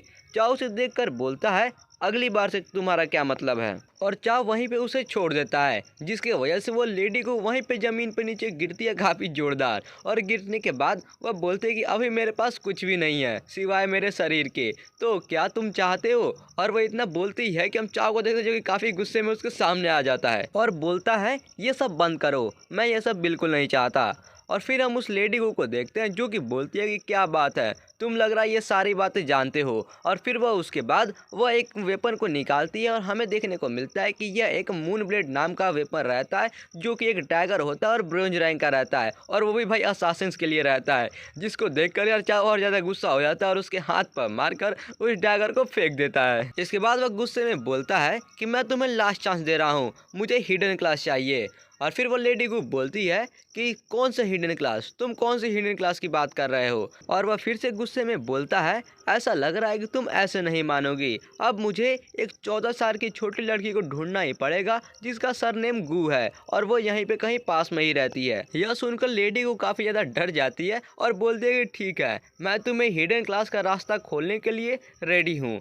उसके बाद चाव बोलता है कि हैं अगर तुम ये पहले ही कर देती तो ये सब नहीं करना पड़ता। इसके बाद लेडी वू खड़ी हो जाती है और खड़ी होने के बाद कोई अपना मैजिक वाला डांस करने लगती है और वो डांस करते करते कुछ करती है, जिसके बाद चाव के पैर के नीचे एक ब्लू कलर का काफी शानदार मैजिक पोर्टल बन जाता है। लेडी वू बोलती है ये हिडन क्लास का ट्रायल है, अगर तुम इसे पास कर लेते हो तो तुम्हें हिडन क्लास मिल जाएगा। चाव काफी खुश हो जाता है और बोलता है कि ये बुरा नहीं है, शुक्रिया। और लेडी को बोलती है कि मुझे इतना जल्दी भी शुक्रिया अदा मत करो। और तभी चाव के पास एक मैसेज आता है और ये मैसेज देखकर वह काफ़ी ज़्यादा गुस्से में और काफ़ी ज़्यादा घबरा जाता है। इसके बाद हम उस नोटिफिकेशन को देखते हैं जिसमें उस ट्रायल का नाम होता है शैडो हंटर ट्रायल, और ये सबसे हाईएस्ट डिफ़िकल्टी का ट्रायल होता है और इसको ये सिर्फ एक बार ही कर सकता है। अगर ये एक बार फेल हो जाता है तो ये ज़िंदगी में अपना कभी भी इसको दोबारा मतलब अटैम्प्ट नहीं कर सकता है, जिसकी वजह से ये घबरा जाता है और बोलता है क्या सबसे ज़्यादा हाईएस्ट डिफ़िकल्टी और ऊपर से मैं इसे सिर्फ एक बार ही ट्राई कर सकता हूँ, यहाँ पर जरूर कोई गलती हुई है। अभी तो मैं सिर्फ लेवल 7 का हूँ, मुझे तो अभी कोई नॉर्मल या फिर बिगिनर लेवल का टेस्ट देना चाहिए, या नहीं हो सकता, मैं तो इसके अंदर जाऊँगा तो पक्का मर जाऊँगा। और वो वहाँ से भागने की कोशिश करता है लेकिन उसके स्पेल की वजह से वहाँ पर उसका पैर फंस जाता है और वो वहाँ से निकल नहीं पाता है। इसके बाद हम लेडी गू को देखते हैं जो कि थोड़ा गुस्से और हंस रही होती है और बोलती है कि हाँ यही होता है जब तुम मेरे बेटी के ऊपर अपना प्लान बनाते हो, अब यही तुम्हारा अंत है। और हम देखते हैं कि उस लेडी गू का जो फेवरेबिलिटी होता है वह एकदम कम हो जाता है, पूरा 0 हो जाता है। चाव ये देखकर थोड़ा चौंक जाता है और बोलता है कि रुको, यहाँ पे तो एक फेवरेबिलिटी वाला इंटरफेस आ गया है, इसका मतलब सही तरीका यह था कि मुझे इसके साथ अपना ये फेवरेबिलिटी बढ़ाकर तब इसके पोर्टल को ओपन करना चाहिए, लेकिन नहीं, अब देर हो चुकी है, अब मैं यहाँ पर पोर्टल खुल चुका है और मैं यहाँ से अब कहीं नहीं जा सकता। फिर लेडी गू बोलती है अब ये तुम्हारे स्किल पे डिपेंड करता है कि तुम यहाँ से पास कर पाते हो या फिर नहीं कर पाते हो। और चाव काफ़ी गुस्से में बोलता है कि अच्छा होगा अगर तुम मुझे हल्के में ना लो, एक बार बस मैं यहाँ से बाहर आ जाऊँ, उसके बाद मैं आकर सबसे पहले तुम्हारी बेटी को ही ढूंढूंगा। और ऐसा वो करते करते उस पोर्टल के अंदर पूरी तरह से चला जाता है। इसके बाद सीन चेंज होता है और हम देखते हैं कि एक पोर्टल आसमान में खुलता है जिसकी वजह से एक लाइट निकलती है और ये लाइट अपना चाव ही होता है जो कि फाइनली यहाँ पे ज़मीन के अंदर लैंड करता है ट्रायल के अंदर। और यह जमीन असल में नहीं होता बल्कि ये पूरा रेगिस्तान होता है। चाव थोड़ा सा खांसते हुए बोलता है कि यहाँ तो चारों तरफ रेत ही रेत है, ये मैं कहाँ पे आ गया हूँ। और फिर वो अपने विंडो के अंदर देखता है जहाँ पे उसको पता चलता है कि जो इसका ये शैडो हंटर ट्रायल है ये फाइनली स्टार्ट हो चुका है। और नीचे हमको फिर से पेनल्टी दिखाया जाता है, यानी कि ये सिर्फ इसको एक बार ही अपने लाइफ में यूज़ कर सकता है। और वह बोलता है कि ये सच में बहुत ही ज़्यादा स्ट्रिक्ट है, यहाँ पर मैं या तो पास कर सकता हूँ या फिर यहीं पे मर जाऊँगा। तभी नीचे रेत के अंदर से कुछ आवाज़ आती है, वो नीचे ध्यान देके देखता है तो वहाँ से कुछ नुकीली चीज़ दिखती है। वो सोचता है कि ये क्या है, तभी उसके नीचे से कुछ बहुत ही ज़्यादा मतलब यार नुकीले नुकीले पीलर टाइप का निकलने लगता है, जिसे देखकर ये काफ़ी ज़्यादा घबरा जाता है और जल्दी से ऊपर कूदता है। इसके ऊपर कूदते ही हम देखते हैं कि नीचे से एक सैंड वर्म निकलता है जो कि यार सच में काफ़ी बड़ा होता है, जिसे देखकर चाव घबरा जाता है और सोचता है कि क्या इस ट्रायल का एनिमी यही है। और इसके बाद वह ऊपर से ही अपने वीकनेस डिटेक्शन वाले स्किल को ऑन कर देता है, जिसके बाद वह पूरा उस अर्थवर्म को सैंड वर्म को स्कैन करता है। और स्कैन करने के बाद उसे पता चलता है कि यह इसका नाम है ग्राउंड सैंडवर्म और यह एक लेवल 5 का एलीट मॉन्स्टर है और इसका वीकनेस इसके मुंह के बीच में है। चाव हवा में ही अपना तीर तान देता है और तानने के बाद सोचता है कि यह जो अर्थवर्म है यह भले ही ज़्यादा हाई लेवल का ना हो, लेकिन इसका जो स्किन है वो बहुत ही ज़्यादा टफ है, मतलब इसकी चमड़ी बहुत मोटी है, इसलिए इसको इतनी आसानी से नहीं मारा जा सकता है। और उसे बोलता है कि ये लो मेरा एरो, जिसके बाद वह अपना एरो काफ़ी तेज में छोड़ देता है और उसका तीर जाकर सीधा उस सैंडवर्म के मुंह में लगता है। इसके बाद वह ज़मीन पर लैंड करता है और सोचता है कि मेरा लक अच्छा है, क्योंकि ये जो सैंडवर्म है एक बार जब सैंड से बाहर आ रहा है तो ये थोड़ा लापरवाह हो रहा है और जिसके फ़ायदा उठाकर मैं इसके मुंह पर मार सकता हूँ और अगर ऐसा चल रहा है तो मैं इसे हरा पाऊंगा। लेकिन तभी वो सैंडवर्म ऊपर जाता है और काफ़ी ज़ोर से चिल्लाता है और चिल्लाने के बाद वापस आता है इसके ऊपर अटैक करने के लिए। चाव देखता है तो सोचता है कि है मेरे ऊपर सीधा हमला करने के लिए आ रहे हो, लग रहा है तुम्हारे पास बिल्कुल दिमाग नहीं है। लेकिन वो अर्थवर्म उसके ऊपर अटैक नहीं करता है बल्कि सीधा जाकर सैंड के अंदर घुस जाता है। फिर चाव बोलता है अबे यार इतना भारी इम्पैक्ट, अगर ये मुझे लग जाए तो ये मेरे तो एकदम टुकड़े टुकड़े कर देगा। और फिर हम देखते हैं कि वो जो सैंडवर्म रहता है वो काफ़ी ज़मीन के अंदर चला जाता है। ज़मीन के अंदर जाने के बाद चाव रेडी हो जाता है अपना तीर धनुष लेकर और देखता है तो उसको दिखता है कि सैंड में एक तरफ से आवाज़ आ रही है, लेकिन फिर वो दूसरी तरफ देख रहा है, फिर दूसरी तरफ से भी आवाज़ आती है। उसके बाद वो समझ में नहीं पाता आता है और बोलता है कि ये जो सैंडवर्म है ये ज़मीन के बहुत ही ज़्यादा अंदर है, जिसकी वजह से मुझे पता नहीं चल पा रहा है कि आखिर ये किस तरफ है। ऐसा लग रहा है कि ये ज़मीन के अंदर बहुत ही तेज़ है। अगर ऐसा ही चलता रहा तो ये जब बाहर आएगा तो मुझे 1 सेकंड का भी टाइम नहीं मिलेगा कि मैं इससे बच सकूं, और अगर ऐसा ही चलता रहा तो कभी ना कभी मुझे पक्का नहीं कि मैं इसे हर बार बच पाऊंगा और ये मुझे हरा ही देगा। तो मुझे कोई ऐसा एरिया ढूंढना पड़ेगा जहाँ पे ये मुझे आसानी से ना पकड़ पाए। मुझे कोई ऐसा पथरीला एरिया ढूंढना पड़ेगा, और फिर वो अगल बगल में देखने लगता है कि आसपास में कोई पथरीला एरिया है कि नहीं। तभी वो बगल में देखता है, वहाँ पर उसे एक टावर टाइप का कुछ दिखता है। वो देखकर काफ़ी ज़्यादा खुश हो जाता है और बोलता है कि ये तो एकदम परफेक्ट है, और फिर दौड़ के उसकी तरफ जाने लगता है। और जाते जाते जैसे ही वो थोड़ा सा पास जाता है कि वहाँ पे जाते ही नीचे से उसके एक छोटा सा दांत दिखता है, जिसे देखकर वो थोड़ा घबरा जाता है। और तभी वहाँ से एक सैंडवर्म काफ़ी तेज में ऊपर निकलता है। ऊपर निकलते ही जो चाव रहता है जल्दी से वहाँ से बचकर पीछे हटता है और कैसे भी बच जाता है। बचने के बाद बोलता है कि ये कुत्ता फिर से आ गया, अगर हिम्मत है तो मुझसे सामने से फाइट करो। जिसके बाद वो लगातार 2 तीर छोड़ देता है, और वो दोनों तीर जाकर सीधा उस सैंडवर्म के मुंह पर ही लगती है, जिसके वजह से एक तीर से उसको 130 का डैमेज होता है और दूसरे वाले से 260 का डैमेज होता है। चाव बोलता है भले ये बहुत बुरा है, लेकिन जब तक मैं इसके नीचे से आने वाले हमलों से बच सकता हूँ तब तक मैं इसको आराम से मार पाऊंगा। लेकिन तभी वह सैंडवर्म लग रहा है इस बात का बुरा मान जाता है और उसके ऊपर अपना एक स्किल यूज करता है और सैंड को यानी कि बालू को उसके ऊपर थूक के मारता है। यह देखकर चाव बोलता है कि हैं अभी मैं रेडी नहीं हूँ और हवा में हूँ, तो तुम इसका फायदा उठाना चाहते हो। और वह अपने सामने अपना हाथ लगाकर उस बालू को रोकने की कोशिश करता है, लेकिन कोई भी फायदा नहीं होता है, क्योंकि उसको फिर भी अटैक लग जाती है, जिसकी वजह से उसको 52 का डैमेज होता है। उसके अलावा इसे एक ब्लाइंडिंग का इफेक्ट लग जाता है, जिसकी वजह से अब इसका जो विजन है यानी कि जो इसका देखने का शक्ति है वो 50% घट जाएगा, और जो उसका एक्यूरेसी रेट है वो भी 30% घट जाएगा, और ऐसा 10 सेकंड तक चलेगा। इस इफेक्ट की वजह से चाव उस सैंडवर्म को गाली देने लगता है और बोलता है धत तेरी की, इसका ये जो ब्लाइंडिंग वाला इफेक्ट है ये बहुत ही ज़्यादा स्ट्रांग है, अगर वो मुझे अभी अटैक कर देता है तो। और उसके बाद वो आगे नहीं सोचता है, लेकिन तभी सैंडवर्म उसके ऊपर सच में पीछे से अटैक करने के लिए आता है, और वह सोचता है कि मुझे कैसे भी करके उस पिलर के पास जाना ही होगा।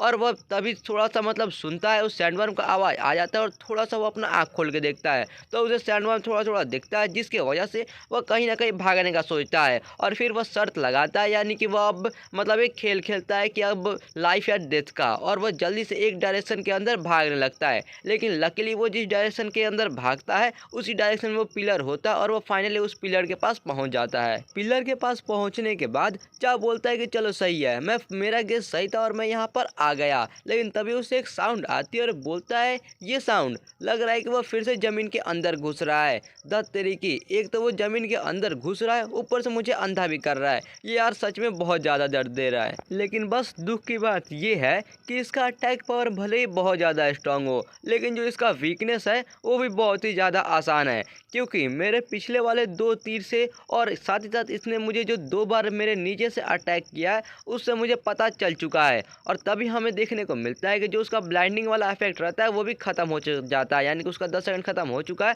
और फिर वो अपना पूरा बात कंप्लीट करता है कि भले इसका अटैक पावर बहुत ही ज़्यादा है, लेकिन एक बार अगर तुम इसका पैटर्न अच्छे से समझ जाओ तो तुम इसके साथ एक बंदर की तरह खेल सकते हो।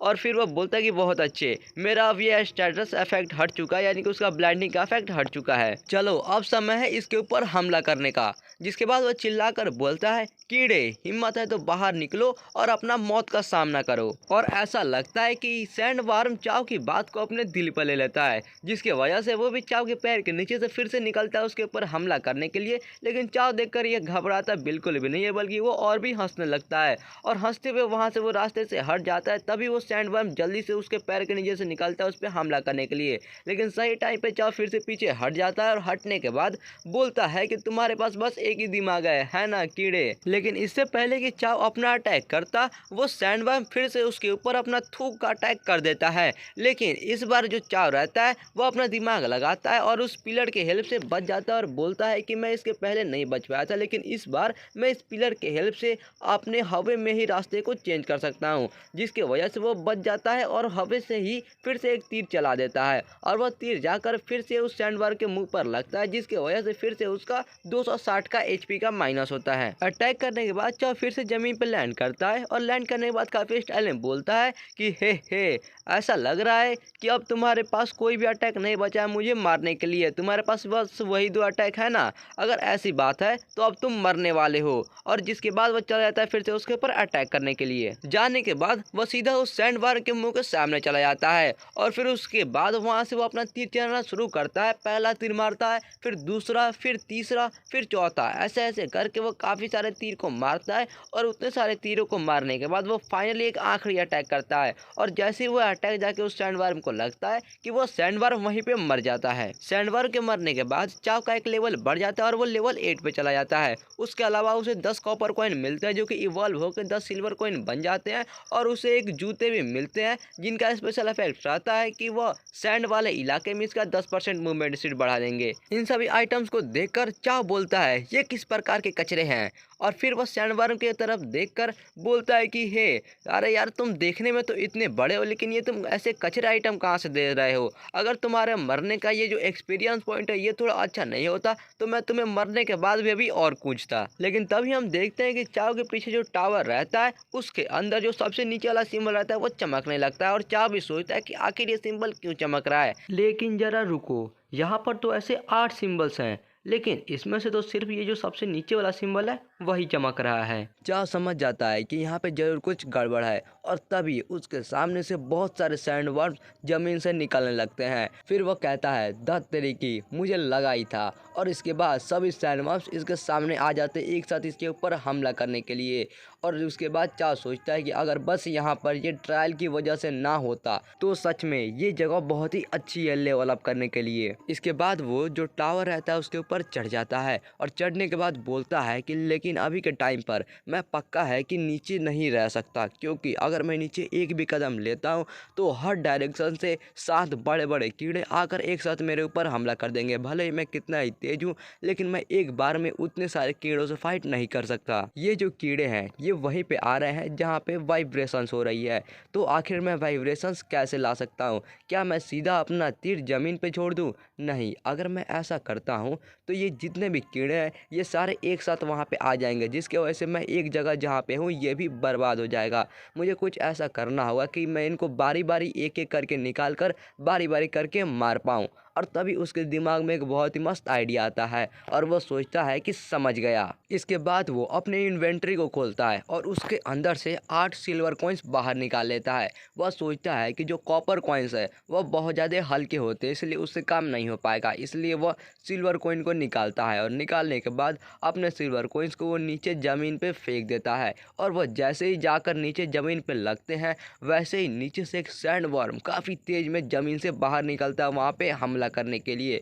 लेकिन इधर से अपना चाओ अपना तीर धनुष लेकर रेडी रहता है और जैसे ही वो सैंडवर्म बाहर निकलता है सीधे इधर से अपना तीर चलाकर मारता है और वह जाके उसको सीधा लगता है। लेकिन अफसोस वह उसके वीक पॉइंट पे नहीं लगता है, इसलिए बस उसका 35 ही डैमेज होता है। चाओ जब अपना डैमेज देखता है तो सोचता है कि मैं अभी जिस जगह पे हूँ ये जगह तो काफ़ी सुरक्षित है लेकिन ये एंगल अच्छा नहीं है, इसके वजह से मैं उस मॉन्स्टर के वीक पॉइंट पे नहीं हमला कर सकता और उसका डिफेंस बहुत ज़्यादा हाई है, इसलिए हर डैमेज सिर्फ 35 का ही हो रहा है। लेकिन खैर इससे क्या ही फ़र्क पड़ता है क्योंकि मेरे पास बहुत पैसे हैं। इसके बाद चाओ उन सैंडवर्म से लगातार 4 घंटे तक फाइट करता है और 4 घंटे तक फाइट करने के बाद फाइनली वो चैन की सांस लेता है, क्योंकि हम उसके सामने देखते हैं सारे सैंडवर्म्स की लाशें पड़ी हुई रहती है, यानी कि चाओ इन सभी को क्लियर कर चुका है और इसके वजह से चाओ का लेवल बढ़ के 10 हो जाता है और इसको काफ़ी सारे एट्रीब्यूट पॉइंट्स, उसके अलावा इसका माना और हेल्थ भी काफ़ी अच्छे खासे बढ़ जाते हैं। चाओ बोलता है मुझे पता भी नहीं चला कि मैं आखिर लेवल 10 पे कब पहुंच गया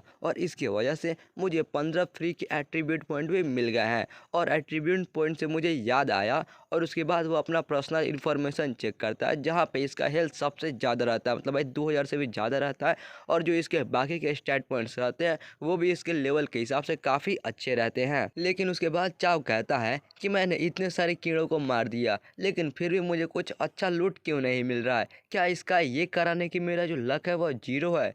और इसके बाद उसका जितना भी फ्री एट्रीब्यूट पॉइंट रहता है वो सबको अपने लक में डाल देता है, जिसकी वजह से इसका लक 15 हो जाता है। और लक के साथ साथ जो इसका हिट रेट रहता है वो भी 81 तक हो जाता है। उसके अलावा जो इसका इवेजन रहता है वो भी बढ़कर 16 हो जाता है। इसे देखकर चाओ काफ़ी खुश हो जाता है और कहता है कि अब मुझे पता चला कि ये दोनों जो एट्रीब्यूट हैं ये दोनों लक से रिलेटेड हैं। इसके बाद चाओ का पैसिव इवोल्यूशन वाला स्किल भी एक्टिवेट हो जाता है और उसका शील्ड है वो खुद से ही मतलब इवॉल्व हो जाता है। यह देखकर चाओ और भी ज़्यादा खुश हो जाता है। वह कहता है कि वाह, लक तो सच में बहुत ही ज़्यादा काम का है। और इसके बाद जो उसका आर्टिफैक्ट इवॉल्व होता है उसके अंदर से एक लाइट निकलती है जो जाकर एक सैंड वर्म को लगती है और वो सैंड वर्म में से बहुत तेज लाइट आने लगती है। चाओ उसके बाद इधर से सोच रहा होता है कि मेरे पिछले ज़िंदगी के अंदर मेरे पास ज़्यादा पैसे नहीं थे, इसकी वजह से मैं ज़्यादा चीज़ों को अपग्रेड नहीं कर पाता था और मेरा जो हेल्थ और अटैक था वो भी इसके कारण बहुत ज़्यादा कम था। इसलिए मुझे जो थोड़े बहुत ही एट्रीब्यूट पॉइंट्स फ्री के मिलते थे उसको मैं अपने हेल्थ और अटैक में ही डालता था, जिसके कारण मैंने बहुत सारी चीज़ों को छोड़ दिया था। सारी बातें बोलने के बाद चाओ अब उस लाइट पे ध्यान देता है और कहता है पर्पल लाइट, इसका मतलब ये है। और वह बहुत खुश हो जाता है क्योंकि वह कहता है कि इस लाइट का मतलब होता है कि यहाँ पे कोई अब लेजेंडरी आइटम अभी अभी ड्रॉप हुआ है। और वह जल्दी से जाकर चेक करता है कि आखिर वहाँ पर क्या है। वहाँ पर एक लेजेंडरी स्किल रहता है जिसका नाम होता है सैंड एस्केप और उसका एबिलिटी ये होता है कि वह सैंड के अंदर बहुत ही ज़्यादा तेज़ी से चल सकता है और उसका कोई मायने का कॉस्ट भी नहीं है। ये देखने में तो काफ़ी सही लग रहा है, लेकिन वह किसी भी हार्ड ऑब्जेक्ट को मतलब किसी भी हार्ड जगह से पार नहीं हो सकता है। और ये स्किल को ये सिर्फ मतलब रेगिस्तानी इलाके में जहाँ पे सैंड होती है वहीं पे इस्तेमाल कर सकता है। चाओ इस स्किल को देखकर बहुत ज़्यादा गुस्सा हो जाता है। वह कहता है कि क्या ये एक लेजेंडरी स्किल है, क्या तुम मुझसे मजाक कर रहे हो? ये स्किल ये तो मुझे वो सैंड वाले कीड़े की तरह बना देगा। लेकिन खैर, अगर मुझे ज़िंदा रहना है तो ये स्किल काफ़ी अच्छा है या फिर ये छुप के हमले करने के लिए भी काम आ सकता है। इसीलिए वो फाइनली डिसाइड करता है इसको मतलब सीख लेने का, जिसके बाद वह 10 सिल्वर कॉइन का इस्तेमाल करता है और फाइनली ये इस सैंड एस्केप वाले स्किल को सीख लेता है। इस स्किल को सीखने के बाद उसको साथ ही साथ याद आ जाता है कि पिछले वाले सिल्वर चेस्ट के अंदर से इसको एक 7 स्टार एरो नाम का भी एक स्किल मिला था, तो वो लगे हाथ इसको भी सीख लेता है, जिसके अंदर जब 20 सिल्वर कॉइन को खर्च करता है। और इसको सीखने के अलावा जो उसके पास एक ब्लू आर्मर था वो भी सिल्वर ग्रेड का, उसको भी साथ साथ वो पहन लेता है। इन सभी चीज़ों के बाद चाओ बहुत ज़्यादा खुश हो जाता है और वह कहता है कि ये जो बूस्ट है ये सच में बहुत ही ज़्यादा है और अभी के टाइम पे पूरे सर्वर में मेरा लेवल सबसे ज़्यादा होना चाहिए। इसके बाद वह थोड़ा सोच में पड़ जाता है क्योंकि सोचता है कि अब क्या, यहाँ पर जितने भी उस टावर के अंदर लिखे हुए थे वो सब के सब में अब बत्ती जलने लगी है। उसके अलावा यहाँ पे जितने भी मॉन्स्टर्स थे मैंने उन सभी को मार दिया, साथ ही साथ जितने भी लूट थे मैंने उनको भी उठा लिया है। तो आखिरकार यहाँ पर अब कुछ हो क्यों नहीं रहा? वो इतना बोलता ही है कि उसके नीचे भूकंप आ जाती है। चाओ चिल्लाने लगता है कि आखिर यहाँ पे क्या चल रहा है, ये भूकंप कहाँ से आ गई? और तभी उसके सामने जो टावर रहती है वो पूरा टावर सामने से खुल जाती है और उसके अंदर से बहुत तेज लाइट आने लगती है। उसके बाद वो उस टावर के पास जाता है और देखता है तो वहाँ पर एक सीढ़ी होती है जो कि अंडरग्राउंड में जा रही होती है। उसे देखकर चाओ कहता है कि ऐसा लग रहा है जो असली खजाना है वो इसके अंदर है। बहुत अच्छे, ये एकदम सही टाइम है मेरे नए स्किल और नए इक्विपमेंट को आजमाने का। लेकिन तभी बाहर से आवाज़ आने लगती है और कोई बोलता है बिग ब्रदर। उसकी आवाज़ सुनकर चाओ समझ जाता है कि टोंग उसे बुला रही है। इसके बाद हम टोंग को देखते हैं जो कि गेमिंग पॉड के ऊपर चढ़ी हुई रहती है और कहते हैं कि बिग ब्रदर खाने का टाइम हो गया, जल्दी से बाहर आओ, मैंने तुम्हारा एकदम फेवरेट खाना बनाया है। और इधर से उसके बाद चाओ चिल्लाकर कहता है कि रुको, कहीं तुम गेमिंग पॉड के ऊपर तो नहीं चढ़ी हुई ना, जल्दी से नीचे उतरो वरना तुम्हें चोट भी लग सकती है। और तभी इसके पास एक मैसेज आता है सिस्टम का जो कि बोलता है कोई तुम्हें बुला रहा है, तो क्या तुम गेम से बाहर निकलना चाहोगे? चाओ बोलता है नहीं, क्योंकि अगर मैं अभी गेम से बाहर निकल जाता हूँ तो मैं इस वाले सीक्रेट रेल्म के अंदर फिर नहीं आ सकता। इसके मतलब मुझे ज़िंदगी में कभी भी कोई भी प्रोफेशन नहीं मिल सकता है, मैं बिल्कुल यहाँ से नहीं निकलने वाला हूँ। और इसके बाद वो टोंग को समझा समझाता है, रुक जाओ अभी मैं गेम खेल रहा हूँ, अभी मेरे पास टाइम नहीं है। उसके बाद टोंग उधर से कहती है कि बिग ब्रदर तुम लगातार अभी 8 घंटे से ये गेम खेले जा रहे हो और ऊपर से अभी तुम्हारा तबीयत भी ज़्यादा ठीक नहीं है, अगर ऐसा ही चलता रहा तो मैं बहुत गुस्सा हो जाऊंगी। चाओ थोड़ा जोर से बोलता है, अच्छे से रहो और अपने भाई को ज़्यादा परेशान मत करो। यह सुनकर टोंग काफ़ी ज़्यादा गुस्सा हो जाती है और अपना मुंह फुला लेती है और वह कहती है कि तुम्हारा फिक्र आखिर किसको है, और वहीं पे वो खाना को जोर से टेबल पर रख देती है और वहाँ से जाने लगती है। जाते जाते टोंग को चाव की फिक्र हो रही होती है और वह कहती है कि बिग ब्रदर आखिर ये सब कैसे हो गया, आखिर मैं तुम्हें कैसे अच्छा कर सकती हूँ। लेकिन इधर से चाव गेम के अंदर रहता है और गेम के अंदर से ही टोंग को सॉरी बोलता है और कहता है कि टोंग बस तुम थोड़ा इंतजार करो जब तक तुम्हारा भाई स्ट्रांग नहीं हो जाता। फैंटम हंटर मैं आ रहा हूँ। और इसके बाद जो गेट रहती है उसके अंदर से बहुत ही मस्त मस्त लाइट निकलने लगती है, जिसके बाद चाव उस पोर्टल की तरफ अपना हाथ बढ़ाता है और जैसे ही वो अपना हाथ बढ़ाता है वो वहाँ से टेलीपोर्ट हो जाता है और टेलीपोर्ट होकर वह एक गुफा के अंदर आ जाता है जो कि यार बहुत ही खतरनाक दिख रहा है। तभी सिस्टम का मैसेज आता है, ये जगह बहुत ज़्यादा खतरनाक है, कृपया करके यहाँ पर एकदम सावधान रहना। और इधर से चाव समझ जाता है कि ऐसा लग रहा है यही मेन बॉस का रूम है, और वह इतना सोचता ही है कि उसके पीछे से एक बहुत ही बड़ा चीज़ काफ़ी जो कि खतरनाक दिखता है वो इसके तरफ आ रहा होता है। उसे देखकर चाव कहता है, नहीं ये नहीं हो सकता, क्या तुम मुझसे मजाक कर रहे हो। और इसके बाद हम देखते हैं वह असल में देखकर डर रहा होता है क्योंकि उसके सामने एक बहुत ही बड़ा केकड़ा वाला मॉन्स्टर होता है लाल रंग का, जो कि दिखने में काफ़ी खतरनाक दिख रहा होता है।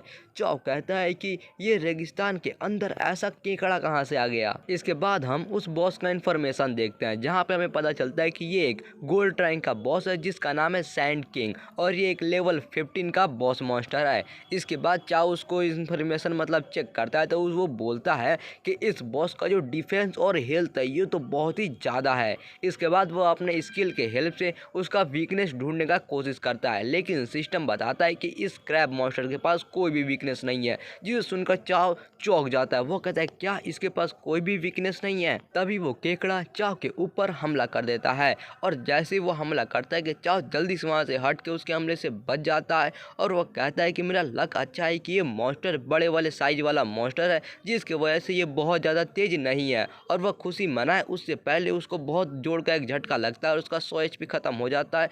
और वो फिर बोलता है कि धत तेरी की, भले ही ये स्लो है लेकिन इसका हमला का जो शॉक वेव है उसी से मुझे बहुत ज़्यादा डैमेज हो रहा है। लेकिन भगवान का शुक्र है कि मेरे आर्मर के वजह से मुझे 300 शील्ड पॉइंट भी मिले हुए हैं, इसके वजह से मेरा हेल्थ नहीं घटा, वरना ये बहुत ज़्यादा दुखता, ऐसा लगता है कि कोई ट्रक आकर मुझे ठोक दिया हो। इसके बाद वो केकड़े ने जहाँ पे हमला किया था वहाँ से वो अपना पंजा हटाता है तो हम देखते हैं कि उसके नीचे बहुत ही बड़ा एक छेद हो गया रहता है, जिसे देखकर चाव चौंक जाता है और कहता है कि इसका तो इतना ज़्यादा पावर है, इसलिए ये एक गोल्ड लेवल का बॉस है और मैं अगर बस इसके हमले से बचता रहा तो सिर्फ उसी से काम नहीं चलेगा। इसके बाद चाव जहाँ पे रहता है वो वहीं से एक तीर चलाकर उस केकड़े को मारता है, लेकिन वह केकड़े का सिर्फ एक ही हेल्थ का डैमेज होता है, जिसे देखकर चाव बहुत ज़्यादा चौंक जाता है। वह कहता है कि सिर्फ एक ही पॉइंट का हमला, क्या इसका मतलब ये है कि जो डिफेंस है अगर वो अटैक से बहुत ही ज़्यादा हो तो जो हमला है वो ऑटोमेटिक घटकर 1 पॉइंट का हो जाता है। तभी वो केकड़ा एक बार फिर से चाव के ऊपर हमला कर देता है, लेकिन चाव दौड़ के वहाँ से भागता है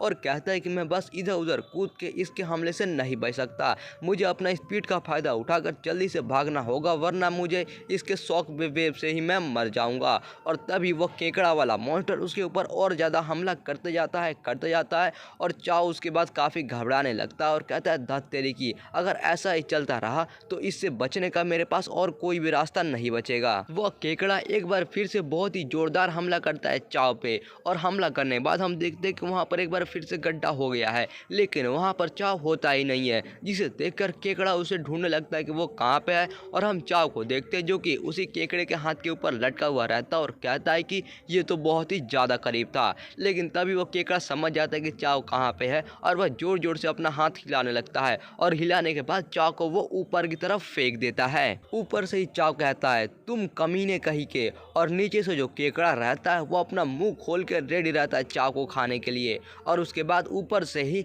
चाव बोलता है कि तुम्हें सच में लगता है कि मैं तुम्हारा कुछ नहीं बिगाड़ सकता। इसके बाद वह अपना तीर धनुष निकाल कर रेडी हो जाता है और वह अपना एक स्किल का इस्तेमाल करता है 7 स्टार एरो वाला, जिसके बाद वह लगातार 7 एरो को चलाकर मारता है उस केकड़े को और वो हमला जाकर उस केकड़े को लगता है और इस बार का डैमेज काफ़ी अच्छा होता है। इसके बाद चाव जमीन पर लैंड करता है और बताता है कि ये जो 7 स्टार लिंक्ड एरो वाला स्किल है ये दुश्मन का जो भी हेल्थ पॉइंट रहता है उसका 1% हर एरो उसका HP ख़त्म करता है, जिसके वजह से ये बहुत ही अच्छा खासा हेल्थ उसका ले लेता है। और सबसे ज़रूरी चीज़ तो ये है कि तुम्हारा हेल्थ जितना ही ज़्यादा हो ये वाला स्किल उतना ही ज़्यादा दर्द करता है। वह केकड़ा बहुत ज़्यादा गुस्सा हो जाता है और गुस्से में बहुत ही तेज़ से वो अपना हमला करना शुरू कर देता है, जिसके वजह से जो चाव रहता है उससे बच के भागने लगता है, लेकिन फिर भी उसका सारा शील्ड पॉइंट ख़त्म हो जाता है, जिसके बाद उसका हेल्थ भी ख़त्म होना शुरू हो जाता है। और चाव बोलता है कि धत तेरी की, ऐसा लग रहा है कि मैंने इसे कुछ ज़्यादा ही गुस्सा दिला दिया है। और इसके बाद चाव भी और ज़्यादा गुस्सा हो जाता है और कहता है कि कुत्ते कहीं के, ऐसा लग रहा है कि तुम्हारा अभी तक मन नहीं भरा है। इसके बाद वह काफ़ी तेज में उस केकड़े के ऊपर चढ़ जाता है और चढ़ने के बाद हम उसका हेल्थ देखते हैं। चाव का हेल्थ भी थोड़ा कम हो चुका है और उसके बाद चाव अपने हेल्थ पे ध्यान नहीं देता और अपना 7 स्टार एरो वाला स्किल फिर से उसी के सर के ऊपर मारता है, लेकिन वहाँ पे तो कुछ होता ही नहीं है।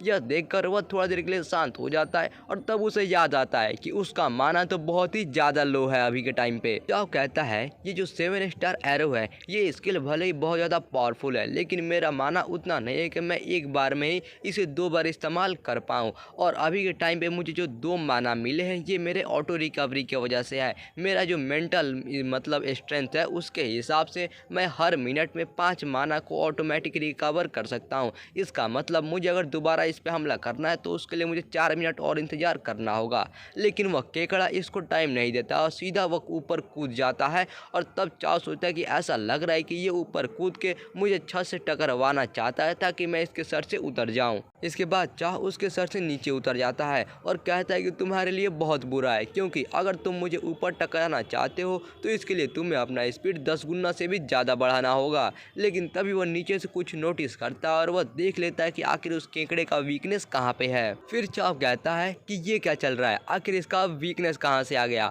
और वह थोड़ा अपना स्किल को इस्तेमाल करके और ध्यान से देखता है तो उसे पता चलता है कि उस केकड़े का जो वीकनेस है वह उसके नीचे वाले पेट पर है। इसलिए मैं इसका वीकनेस पहले नहीं ढूंढ पाया क्योंकि ये इसके नीचे छुपा हुआ था। केकड़े, क्या तुम इसलिए इतने ऊपर कूदे ताकि मैं तुम्हारे वीकनेस पे हमला कर पाऊँ? सच में तुम्हारा जवाब नहीं। लेकिन इससे पहले कि चाव उसके वीकनेस पे हमला करता, ऊपर से जो केकड़ा रहता अपना अल्टीमेट मूव इस्तेमाल कर देता है, जिसके वजह से अब हर सेकंड चाव का 100 खून खत्म होगा। उसके अलावा वो अभी हिल भी नहीं पाएगा अपने जगह से और उसको 60 सेकंड के लिए ब्लाइंडनेस भी लग जाएगा। चाव जब इस मैसेज को पढ़ता है तो वो बहुत ज़्यादा चौंक जाता है। मतलब भाई चौंकना भी चाहिए, आखिर ये इतना पावरफुल स्किल आया कहाँ से। इसके बाद वो केकड़ा अपना स्किल का इस्तेमाल करता है जिससे कि 2 भवंडर चाव के दोनों तरफ बन जाते हैं और उसी में चाव फंस जाता है, जिसके वजह से वह उसके स्किल में फंसने के बाद बहुत ज़्यादा डैमेज उसका होना शुरू हो जाता है। यानी कि हर सेकंड इसका 100 डैमेज शुरू हो जाता है, इसको ब्लाइंडनेस भी लग जाती है और वो हिल भी नहीं पाता है, जिसके वजह से वह उस केकड़े को और इसके स्किल को दोनों को अंदर से ही गाली देना शुरू कर देता है। वह कहता है कि अगर इसका स्किल ज़्यादा डैमेज देता तो वो बात अलग थी, लेकिन ऊपर से ये इतने ज़्यादा टाइम तक भी चलने वाला है। अगर ये लगातार ऐसे ही होता रहा तो टोटल ये 6000 का डैमेज देगा। और वह चिल्ला के बोलता है कि तुम एक चीटर हो। चाव समझ में नहीं पाता है कि आखिर वह क्या करे, इसके अंदर से कैसे निकले। तो वो ज़्यादा सोचता नहीं है, बल्कि उसके अंदर से वो अपना भी हमला करता है, जिसका हमला जाकर सीधा उस केकड़े के वीक पॉइंट पर ही लगता है, जिसके वजह से उस केकड़े को 260 का डैमेज पड़ता है। लेकिन वह केकड़ा इसके वजह से और ज़्यादा गुस्सा हो जाता है और वह अपने स्किल का पावर और ज़्यादा बढ़ा देता है, जिसकी वजह से चाव को और भी ज़्यादा डैमेज लगना शुरू हो जाता है। इसके बाद हम कुछ मिनट बाद का सीन देखते हैं। यहाँ पे वो केकड़ा वाला मॉन्स्टर अभी भी ऊपर से नीचे देख रहा होता है, लेकिन वह थोड़ा सोचने लगता है कि आखिर चाव गया कहाँ। लेकिन तभी हम जमीन के अंदर से कुछ हिलता हुआ देखते हैं और उसके अंदर से अपना चाव काफ़ी तेजी में बाहर निकलता है और निकलने के बाद अपना तीर चलाकर फिर से मारता है उस केकड़े के वीक पॉइंट पे और कहता है कि क्या हुआ, चौंक गए। और उसके बाद उसका तीर जाके उस केकड़े के वीक पॉइंट पे लगता है और फिर से उसको 130 का डैमेज देता है। तीर खाने के बाद वो केकड़ा बहुत ज़्यादा गुस्सा हो जाता है और गुस्से में एक बार फिर से वो अपने स्पेशल स्किल का इस्तेमाल करता है। लेकिन चाओ कहता है कि फिर से है, लेकिन इस बार मैं तुमसे डरने वाला नहीं हूँ। जिसके बाद वो अपना सैंड एस्केप वाले स्किल का इस्तेमाल करता है और उसका इस्तेमाल करके वह बालू के अंदर घुस जाता है। फिर वह सोचता है कि अच्छा है कि मैं बहुत ही ज़्यादा समझदार हूँ और ये जो स्किल है ये भी कोई मजाक नहीं है, क्योंकि ये ज़मीन के ऊपर होने वाले हमलों से मुझे बचा सकता है। जिसके बाद वह एक बार फिर से बालू के अंदर से निकल के अपना तीर चलाकर उस केकड़े के वीक पॉइंट पे मारता है और हम उसका केकड़े का मतलब हेल्थ देखते हैं, जो कि अभी काफ़ी अच्छा खासा घटा चुका रहता है चाओ। लेकिन इसके बाद वह केकड़ा है वो बहुत ज़्यादा गुस्सा हो जाता है, लेकिन फिर भी वो समझ नहीं पाता है कि आखिर वो अब करे तो करे क्या, क्योंकि जो उसका मेन स्किल है वो भी अब काम नहीं कर रहा है। इसके बाद वो केकड़ा छत को छोड़कर वापस नीचे ज़मीन पर आ जाता है और ज़मीन पे आने के बाद चाओ से कहता है कि क्या हुआ, ऊपर मज़ा नहीं आ रहा है क्या, नीचे क्यों आ गए तुम। और फिर वह केकड़ा गुस्से में आकर चाओ के ऊपर हमला करना शुरू कर देता है, लेकिन चाओ भी जल्दी से जाकर वापस से बालू के अंदर घुस जाता है और घुसने के बाद वह साइड से निकल कर कहता है हेलो और उस केकड़े को चिढ़ाना शुरू कर देता है, जिसकी वजह से वह केकड़ा और भी ज़्यादा गुस्सा हो जाता है और गुस्से में वो कहीं कहीं पे हमला करना शुरू कर देता है। फिर चाओ बताता है कि ये स्किल का सबसे बढ़िया बात यह है कि इसको इस्तेमाल करने के लिए मुझे माना का भी ज़रूरत नहीं है और ऊपर से इसके अंदर कोई कूल डाउन टाइम भी नहीं है। ये सच में एक लेजेंडरी स्किल है। और फिर इसके बाद वह मतलब बालू के अंदर से कहीं कहीं से निकलता है और लगातार उस केकड़े के ऊपर हमला करते रहता है, लेकिन अफसोस अब वो उस केकड़े के वीक पॉइंट पे नहीं मार पाता है, जिसकी वजह से इसका हमला सिर्फ 1 पॉइंट का ही डैमेज दे पाता है। चाओ हंसते हुए कहता है कि भले ही ये जो हमले हैं ज़्यादा डैमेज नहीं कर रहे हैं, लेकिन ये गुस्सा दिलाने वाला काम बहुत ही अच्छे से कर रहे हैं। और हम उस केकड़े को देखते हैं जो कि चिल्लाकर बोलता है कमीने कहीं के। चाओ कहता है कि क्या ये केकड़ा बोल भी सकता है। खैर उससे फ़र्क नहीं पड़ता है, क्योंकि अब 3 घंटे का टाइम बीत जाता है और 3 घंटे के बाद हम चाओ को देखते हैं जो कि लड़ते लड़ते अब थक चुका होता है और उसका जो हेल्थ है वो भी अब 700 और कुछ ही बचा हुआ रहता है। वह कहता है कि सच में ये जो लड़ाई है बहुत ही लंबा चल गया। अब हम चाओ के माना को देखते हैं जो कि 50 पॉइंट का हो जाता है, यानी कि वो अब अपना 7 स्टार एरो वाला स्किल को इस्तेमाल कर सकता है। और चाओ कहता है कि ऐसा लग रहा है कि अब टाइम आ गया ये सारे चीज़ को ख़त्म करने का। और वह उस केकड़े को बोलता है कि हे केकड़े, अगर तुम अब यहाँ से नहीं हिलोगे तो मैं अब तुम्हारे ऊपर हमला करने वाला हूँ। अब हम उस केकड़े को देखते हैं जो कि कहता है कि नहीं बस हो गया, अब मैं हार मानता हूँ। यह देखकर चाओ थोड़ा चौंक जाता है, कहता है कि हाँ ये क्या चल रहा है भाई। अब हम उस केकड़े को देखते हैं जो कि रो रहा होता है और रोते रोते कहता है कि ये धीरे धीरे जो तुम मुझे मार रहे हो ये केकड़े के लिए सच में बहुत ज़्यादा दर्दनाक है। अब मैं तुमसे भीख मांगता हूँ, बस जल्दी से मुझे अब ख़त्म करो। इधर से चाओ उसको देखता है तो उसको भी थोड़ा बुरा लगने लगता है और वह कहता है कि हाँ मैं भी क्या कर सकता हूँ, मैं भी तुम्हें जल्दी तो मारना चाहता हूँ लेकिन तुम्हारा डिफेंस बहुत ज़्यादा है। इसके बाद चाओ अपने 7 स्टार एरो वाले स्किल का इस्तेमाल करता है जो कि सीधा जाकर उस केकड़े के वीक पॉइंट पे ही लगता है और उस केकड़े का फाइनली हेल्थ पूरा ख़त्म हो गया, 0 हो जाता है और वो केकड़ा वहीं पे मर जाता है। इसके बाद सिस्टम का भी मैसेज आता है जहाँ पे वो बताता है कि तुमने ये सैंड किंग वाले बॉस मॉन्स्टर को मार दिया है और क्योंकि इस सैंड किंग वाले मॉन्स्टर का लेवल तुमसे बहुत ज़्यादा हाई है, इसके वजह से तुम्हारा जो एक्सपीरियंस है वह 1.5 गुना हो जाएगा और इसके वजह से चाओ का जो लेवल है वह एक बार में 3 बढ़ जाता है। चाओ उस मैसेज को देखकर कहता है कि इसके बाद अगर मुझे लेवल बढ़ाना होगा तो वो बहुत ज़्यादा मुश्किल होगा, लेकिन तेरा लेवल 1 दिन में ही बढ़ाना, सिर्फ मैं ही एक ऐसा इंसान हूँ जो आज तक ये कर पाया होऊंगा। इसके बाद सिस्टम का मैसेज आता है, वह बताता है कि तुम अपने क्लास को अब चेंज कर सकते हो एक हिडन क्लास के अंदर जो कि है फैंटम हंटर का। तो क्या तुम अपने क्लास को चेंज करना चाहते हो। इधर से चाओ काफ़ी ज़्यादा खुश हो जाता है और कहता है कि जल्दी से चेंज करो, आखिरकार मैंने इतनी सारी मेहनत इसी के लिए तो की है। वह जैसे ही यस पे क्लिक करता है कि उसका एल्फ वाला ब्लड लाइन ऑन हो जाता है और उसके बाद जो उसका ब्लड लाइन रहता है वह उसके ऊपर मतलब कुछ ब्लैक ब्लैक होने लगता है और फिर उसका सारा कपड़ा थोड़ा चेंज होकर ब्लैक हो जाता है और वो थोड़ा ब्लैक कलर का और काफ़ी कूल दिखने लगता है। जिसके बाद इसको मैसेज आती है कि तुमने अपने क्लास को सक्सेसफुली चेंज कर लिया है। इसके वजह से उसका हेल्थ पॉइंट, माना पॉइंट दोनों 2-200 बढ़ जाते हैं। उसका जो अटैक पावर रहता है वो भी 20 बढ़ जाता है और उसके अलावा सारे एट्रीब्यूट्स भी 5 से बढ़ जाते हैं। इसके क्लास के साथ साथ में इसको एक टैलेंट मिलता है जिसके वजह से जब भी इसका लेवल अप होगा तो इसको पहले सिर्फ 5 ही एट्रीब्यूट पॉइंट मिलते थे, लेकिन अब इसको 5 से बढ़कर 7 मिलने वाले हैं।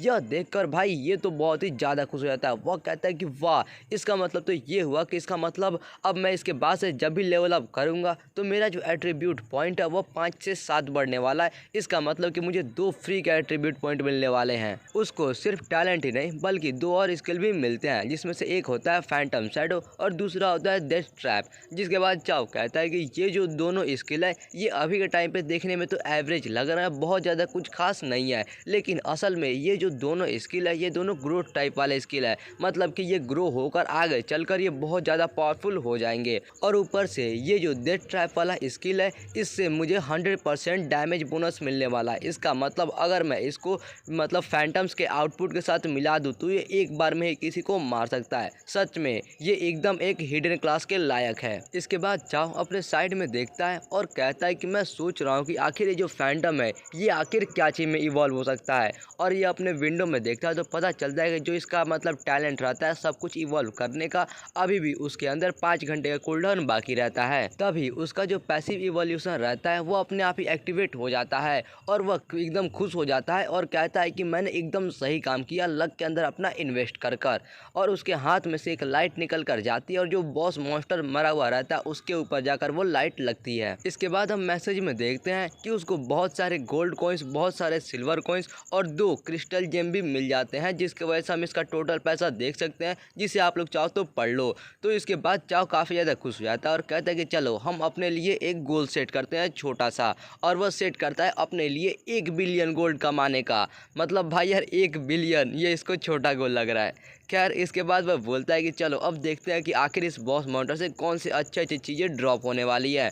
और वह सीधा मतलब चेक करने से अच्छा सभी चीज़ों को डायरेक्ट अपने इन्वेंट्री के अंदर ही स्टोर कर लेता है। इसके बाद हम सभी इक्विपमेंट को देखते हैं, जिसके अंदर सबसे पहला एक बो रहता है, जिसको देखकर चाप बहुत ही ज़्यादा खुश हो जाता है। वह कहता है कि चलो आखिरकार मुझे एक ढंग का बो तो मिल गया, अब मैं इससे जो भी मतलब हाई डिफेंस वाले मॉन्स्टर्स रहते हैं उनको आसानी से मार पाऊंगा। और भाई यार ये जो बो रहता है ये एक सिल्वर ग्रेड का बो रहता है। उसके अलावा इसे एक स्टील गॉन्टलेट नाम का भी मतलब इक्विपमेंट मिलता है, ये भी एक सिल्वर टीयर का ही रहता है, जिसको अपना चाव आराम से यूज़ कर सकता है। लेकिन इसको एक और ग्रेट स्वॉर्ड भी मिलता है जो कि यार काफ़ी सही है देखने में तो, और इसका पावर भी काफ़ी अच्छा खासा है। लेकिन अफसोस इसको सिर्फ वॉरियर क्लास के ही प्लेयर यूज़ कर सकते हैं, जिसकी वजह से चाव इसको यूज नहीं कर सकता है। चाव उस तलवार को देखता है तो कहता है कि ये तलवार भी देखने में काफ़ी अच्छा लग रहा है, लेकिन अफसोस मैं इसको इस्तेमाल नहीं कर सकता और मुझे इसको बेचने में बहुत ज़्यादा बुरा लग रहा है। शायद मैं आगे चलकर किसी को ये तलवार खुद से ही दे दूंगा। इसके बाद हम देखते हैं कि चाव को एक एम्यूलेट भी मिलता है जिसका पावर रहता है जो कि इसका 10 डिफेंस बढ़ा देगा। उसके अलावा जब चाव लड़ाई नहीं कर रहा होगा तब ये हर सेकंड इसका 10-10 HP बढ़ाता रहेगा। इसके बाद चाव चेक करता है तो उसे पता चलता है कि इसके पास 21 एट्रीब्यूट पॉइंट है, वो भी फ्री के हैं, जिसको वो सबको अपने एजिलिटी के अंदर यानी कि अपने स्पीड के अंदर डाल देता है। इसके बाद हम यहाँ पर चाव का पूरा स्टेटस विंडो देख सकते हैं जहाँ पे इसका पूरा इन्फॉर्मेशन है। और भाई खास करके इसका आप लोग हेल्थ देखो, मतलब जो इसका क्लास का स्पेशल इफेक्ट है उसके वजह से जो इसका हेल्थ बहुत ही ज़्यादा बढ़ चुका है। तो यार अगर आप इसको पूरा देखना चाहो तो आप लोग आराम से देख सकते हो। चाहो अपने स्टेटस को देखकर खुश होता उससे पहले सिस्टम का नोटिफिकेशन आता है जहाँ पे सिस्टम बोलता है कि तुम पहले यह 15 घंटा से ज़्यादा खेल चुके हो, जिसके वजह से अब ज़बरदस्ती तुमको लॉग ऑफ कर दिया जाएगा। लेकिन चाहो जैसे चिल्लाया रहता है रुको रुको जरा 1 मिनट रुको, लेकिन उधर सिस्टम उसका कुछ भी नहीं सुनता और सीधा उसको ज़बरदस्ती लॉग ऑफ कर देता है। चाहो चिल्ला रहा होता है रुको मैं अभी और भी ग्राइंड करने वाला हूँ, और वह चिल्लाते चिल्लाते थोड़ी देर के लिए शांत हो जाता है।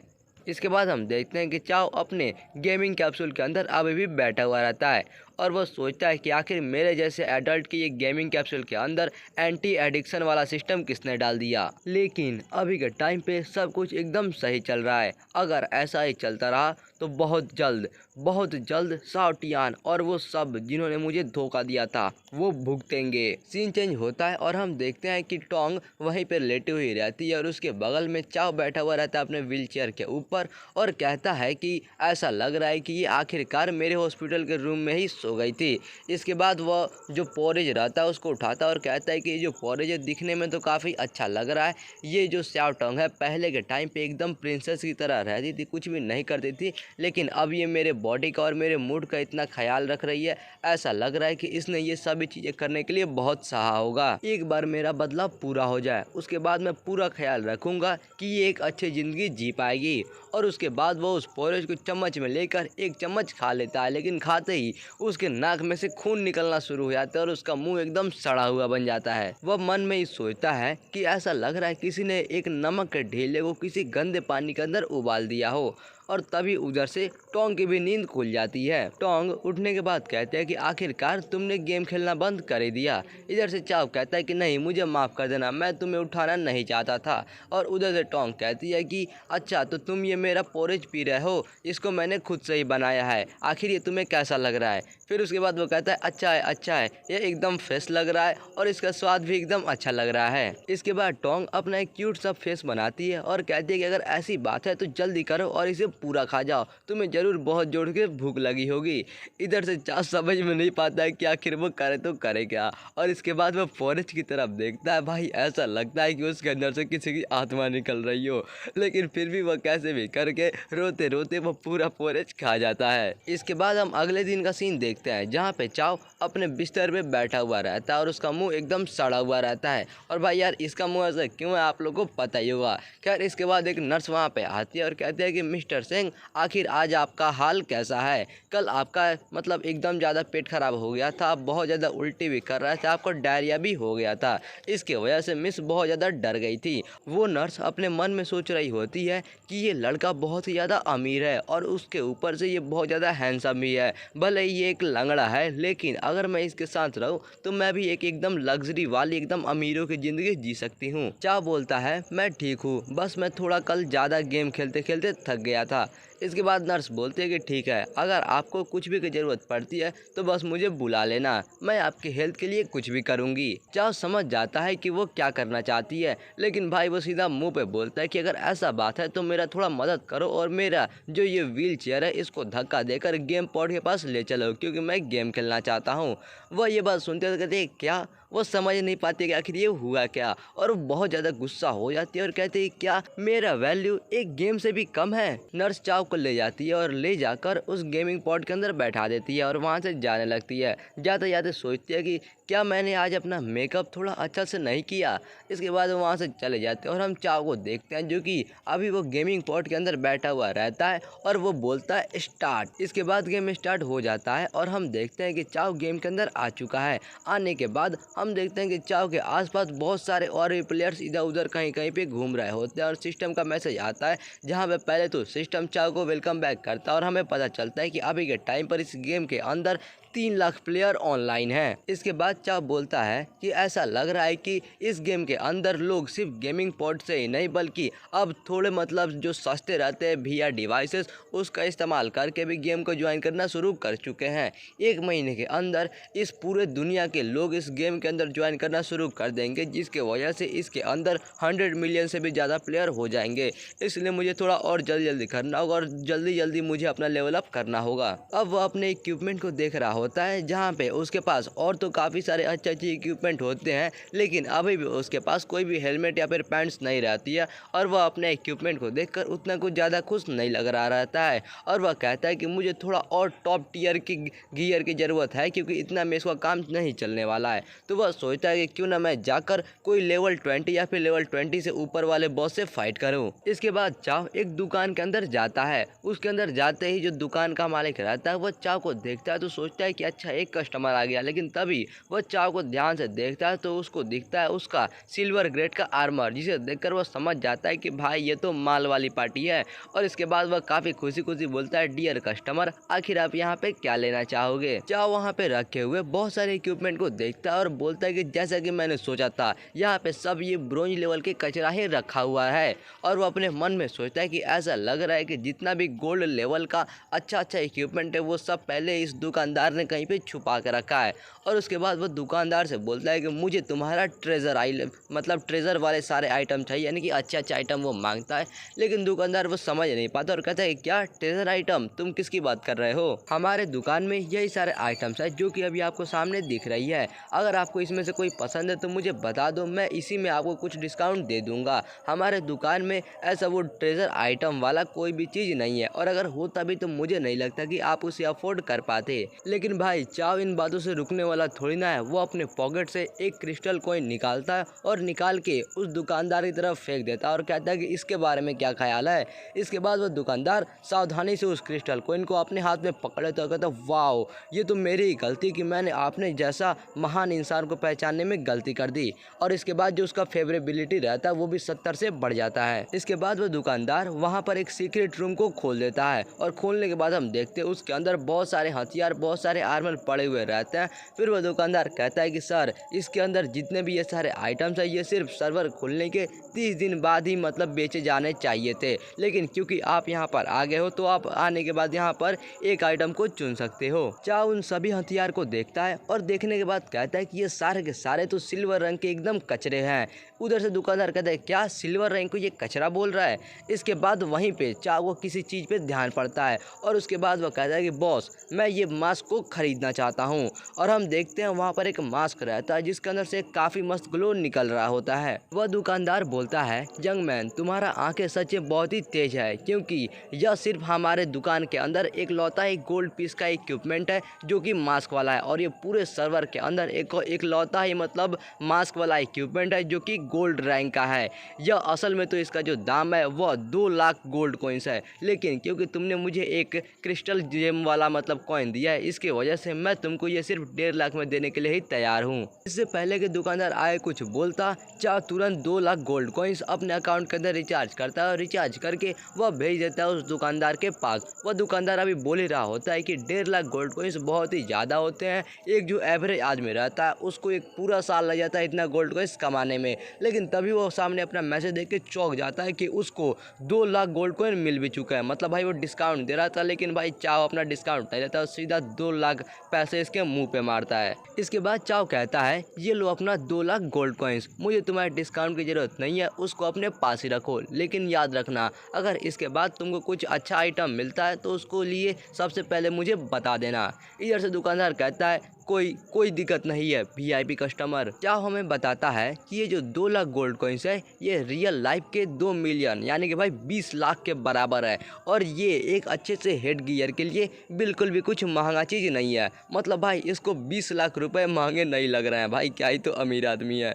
खैर, इसके बाद हमें पता चलता है इस मास्क का पावर, जो कि होता है कि इस पावर की वजह से यह अपना इन्फॉर्मेशन किसी को भी जितना चाहे उतना दिखा सकता है या फिर जितना चाहे उतना छुपा सकता है। मतलब भाई यार ये मेनली अपने इन्फॉर्मेशन छुपाने का काम आने वाला है। इसके बाद हम इस मास्क के बाकी के डिटेल देखते हैं, जहाँ पता चलता है इसका नाम होता है वाइट टाइगर मास्क, और इसके वजह से 15 स्पीड बढ़ जाने वाली है, 15 स्ट्रेंथ भी बढ़ जाने वाली है। उसके अलावा इसके अंदर स्पेशल पावर है कि अगर ये किसी मोटर या फिर प्लेयर जिसका लेवल इसके लेवल से कम हो उसके सामने जाता है तो वो इससे अपने आप ही डर जाएगा। चाव इस मास्क का ये सारा डिटेल देखकर काफ़ी खुश होता है और कहता है कि मैंने जैसा कि उम्मीद किया था ये मास्क सच में बहुत ही अच्छा है। चाव वहाँ से जा रहा होता है और वहीं पे बगल में 2 लोग रहते हैं, जहाँ से एक लड़का बोलता है कि वाह, उसका मास्क तो देखो, दिखने में वो कितना अच्छा लग रहा है। फिर एक लड़की कहती है कि हाँ, तुम्हें ये देखने से पता नहीं चल रहा है, वो मास्क जरूर एक गोल्ड ग्रेड का मास्क होगा। फिर लड़का कहता है कि नामुमकिन, ऐसा हो ही नहीं सकता है, इतनी जल्दी किसी के पास गोल्ड ग्रेड का आइटम आ ही नहीं सकता है, ये जरूर कुछ चीटिंग कर रहा होगा। फिर वो लड़की कहते हैं कि हाँ तुमने सही कहा, जो गेम का ऑफिशियल साइट है उसके ऊपर भी ऐसा मतलब जो शॉप का लिस्ट है उसमें भी कोई भी गोल्ड ग्रेड का आइटम नहीं है। अगर तुम्हारे पास पैसे हो फिर भी तुम इस आइटम को नहीं खरीद सकते, तो ये जरूर से कुछ चीटिंग ही कर रहा होगा। चाओ के कंधे पे कोई हाथ रखता है और कहता है कि हे ब्रदर जरा रुक जाओ। फिर चाओ उससे बोलता है कि क्या क्या बात है तुमको। उसके बाद वह कहता है कि तुम्हारा ये जो गियर ये दिखने में बहुत ही अच्छा लग रहा है, क्या तुम ये हमें थोड़ी देर के लिए दे सकते हो खेलने के लिए। चाओ बोलता है तुम्हें दे दूं, और हम उस गुंडे को देखते हैं जो कि सभी के सभी काफ़ी खुश हो रहे होते हैं। और फिर चाओ थोड़ा गुस्से में कहता है कि आखिर मैं ऐसा क्यों करूँगा। इसके बाद वह गुंडे कहते हैं कि आखिर तुम ये क्यों दोगे, अच्छा सर्वर अभी अभी शुरू हुआ है और इतनी जल्दी तुम्हारे पास इतना हाई लेवल का ये जो आइटम है ये कहाँ से आ गया। तुमने ज़रूर कोई ना कोई चीट का इस्तेमाल किया होगा। अगर तुम बैन नहीं होना चाहते हो तो चुपचाप अपना ये आइटम हमको दे दो। इसके बाद चाओ थोड़ा हंसने लगता है और कहता है कि अच्छा तो तुम मुझे लूटना चाहते हो। अब हम आसपास के लोगों को देखते हैं जिसमें से एक आदमी बोलता है कि हे ऐसा लग रहा है कि वो जो गोल्ड गियर वाला प्लेयर है उसके ऊपर ये लोग इल्जाम लगा रहे हैं चीटिंग करने का। फिर दूसरा आदमी बोलता है कि हाँ चलो ज़रा हम भी जाकर देखते हैं कि वहाँ पे हो क्या रहा है। और धीरे धीरे करके वहाँ पे भीड़ लगना शुरू हो जाती है। और तभी वहाँ से एक गुंडा बोलता है कि अगर तुम्हें पता भी हो कि हम तुम्हें लूट रहे हैं तो तुम आखिर करे क्या लोगे। फिर एक दूसरा गुंडा थोड़ा हंसने लगता है और कहता है कि चलो सभी लोग मिलकर इस चीटिंग करने वाले कुत्ते को सबक सिखाते हैं। चाहे उनका इतना घटिया एक्टिंग देखता है तो भाई उसके पास कुछ शब्द नहीं रहते और वो कुछ भी नहीं कहता है। लेकिन तभी वहाँ पे बहुत सारे लोग चिल्लाना शुरू कर देते हैं कि चलो इस चीटिंग करने वाले कुत्ते को सबक सिखाते हैं, इस चीटिंग करने वाले कुत्ते को सबक सिखाते हैं। सभी लोग एक साथ करके ऐसा चिल्लाना शुरू कर देते हैं। इसके बाद वह गुंडा काफ़ी खुश हो रहा होता है और कहता है कि ठीक है, अगर तुम्हें पता है कि तुम्हारे लिए कौन सा चीज़ सही है तो जल्दी से अपना सामान हमको दे दो, वरना हम तीनों मिलकर तुम्हें मार डालेंगे और रिस्पॉन होने के बाद तुम जब भी बाहर आओगे तो फिर से हम तुमको मारते रहेंगे। चाओ बस बहुत ही सुन लेता है और इसके बाद कहता है कि तुम जहाँ पे भी जाओ वहाँ पर ऐसे बेवकूफ़ मिल ही जाते हैं जो कि जब जो भी चीज़ सुनते हैं वह उस पर विश्वास कर ही लेते हैं। और कुछ ऐसे भी कमीने होते हैं जो कि दूसरे को अच्छा करता हुआ नहीं देख सकते हैं। इसके बाद हम उन गुंडों को देखते हैं जिसका लेवल 4 या फिर 5 पे रहता है।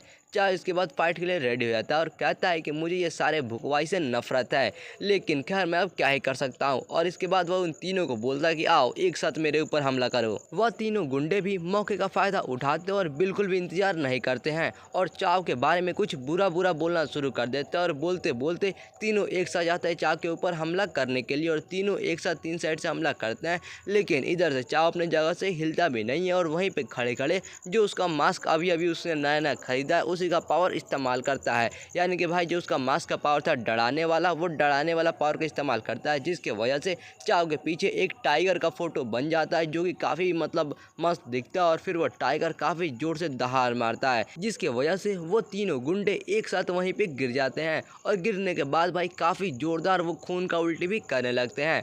अगल बगल के जो लोग रहते हैं वो भी जब इसको देखते हैं तो भाई समझ नहीं पाते कि आखिर अभी अभी यहाँ पे हुआ क्या। मतलब भाई चाओ अपने जगह से हिला बने और वो तीनों ऐसे ही हार गए। इसके बाद चाओ उन गुंडों के पास जाता है और जाने के बाद कहता है कि क्या कहा था तुमने, मैं जब भी स्पॉन होऊंगा तो तुम आकर मुझे मारोगे, तो याद रखना मेरे आईडी का नाम है मॉर्निंग वाइन इवनिंग सॉन्ग। अब तुम जब भी चाहो आकर मेरे ऊपर अपना बदला ले सकते हो। और इसके बाद जो अगल बगल के वहाँ पे प्लेयर्स रहते हैं वह कहते हैं कि क्या मॉर्निंग वाइन इवनिंग सॉन्ग, और एक दूसरा कहता है कि ये नाम तो थोड़ा सुना सुना लग रहा है। उसके बाद वो लोग सोचते हैं कि कहाँ सुना है, तभी उनको याद आता है और वो लीडर बोर्ड में चेक करते हैं तो भाई वो देखते हैं कि जिसका जो मतलब नाम है वो एकदम सबसे टॉप पर है। मतलब भाई ये पूरे गेम का सबसे टॉप का प्लेयर है इस टाइम पे, जिसे देखकर ये सब एकदम चौंक जाते हैं। तो दोस्तों मैं उम्मीद करता हूँ कि आप लोग को मेरा ये वीडियो और मेरा एक्सप्लेनेशन दोनों पसंद आया होगा। अगर यार पसंद आया है और अगर आपको इस वीडियो का नेक्स्ट पार्ट चाहिए तो जल्दी से इस वीडियो को लाइक करके चैनल को सब्सक्राइब कर दो और कमेंट के अंदर जाकर